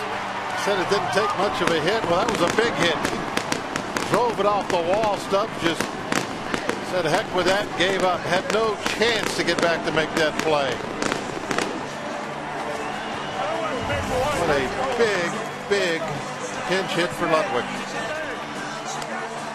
Down in the count, Ludwig. His first walk-off hit as a member of the Pirates. And the Bucks, as they wind down this season and finish off their home schedule, get the win in the bottom of the ninth inning on this hit off the wall in center. Greg looked like he really went down and got it. Yep, right at the bottom of the strike zone, and just at the below the knees, just a little bit, and powered it off the center field fence. Darno with all that speed, he could have just walked home on that drive. Darno is the pinch runner, but give credit to the man who got to second base, Jason Jaramillo. The pinch hit double. And the Bucks win it in 3 hours and 22 minutes.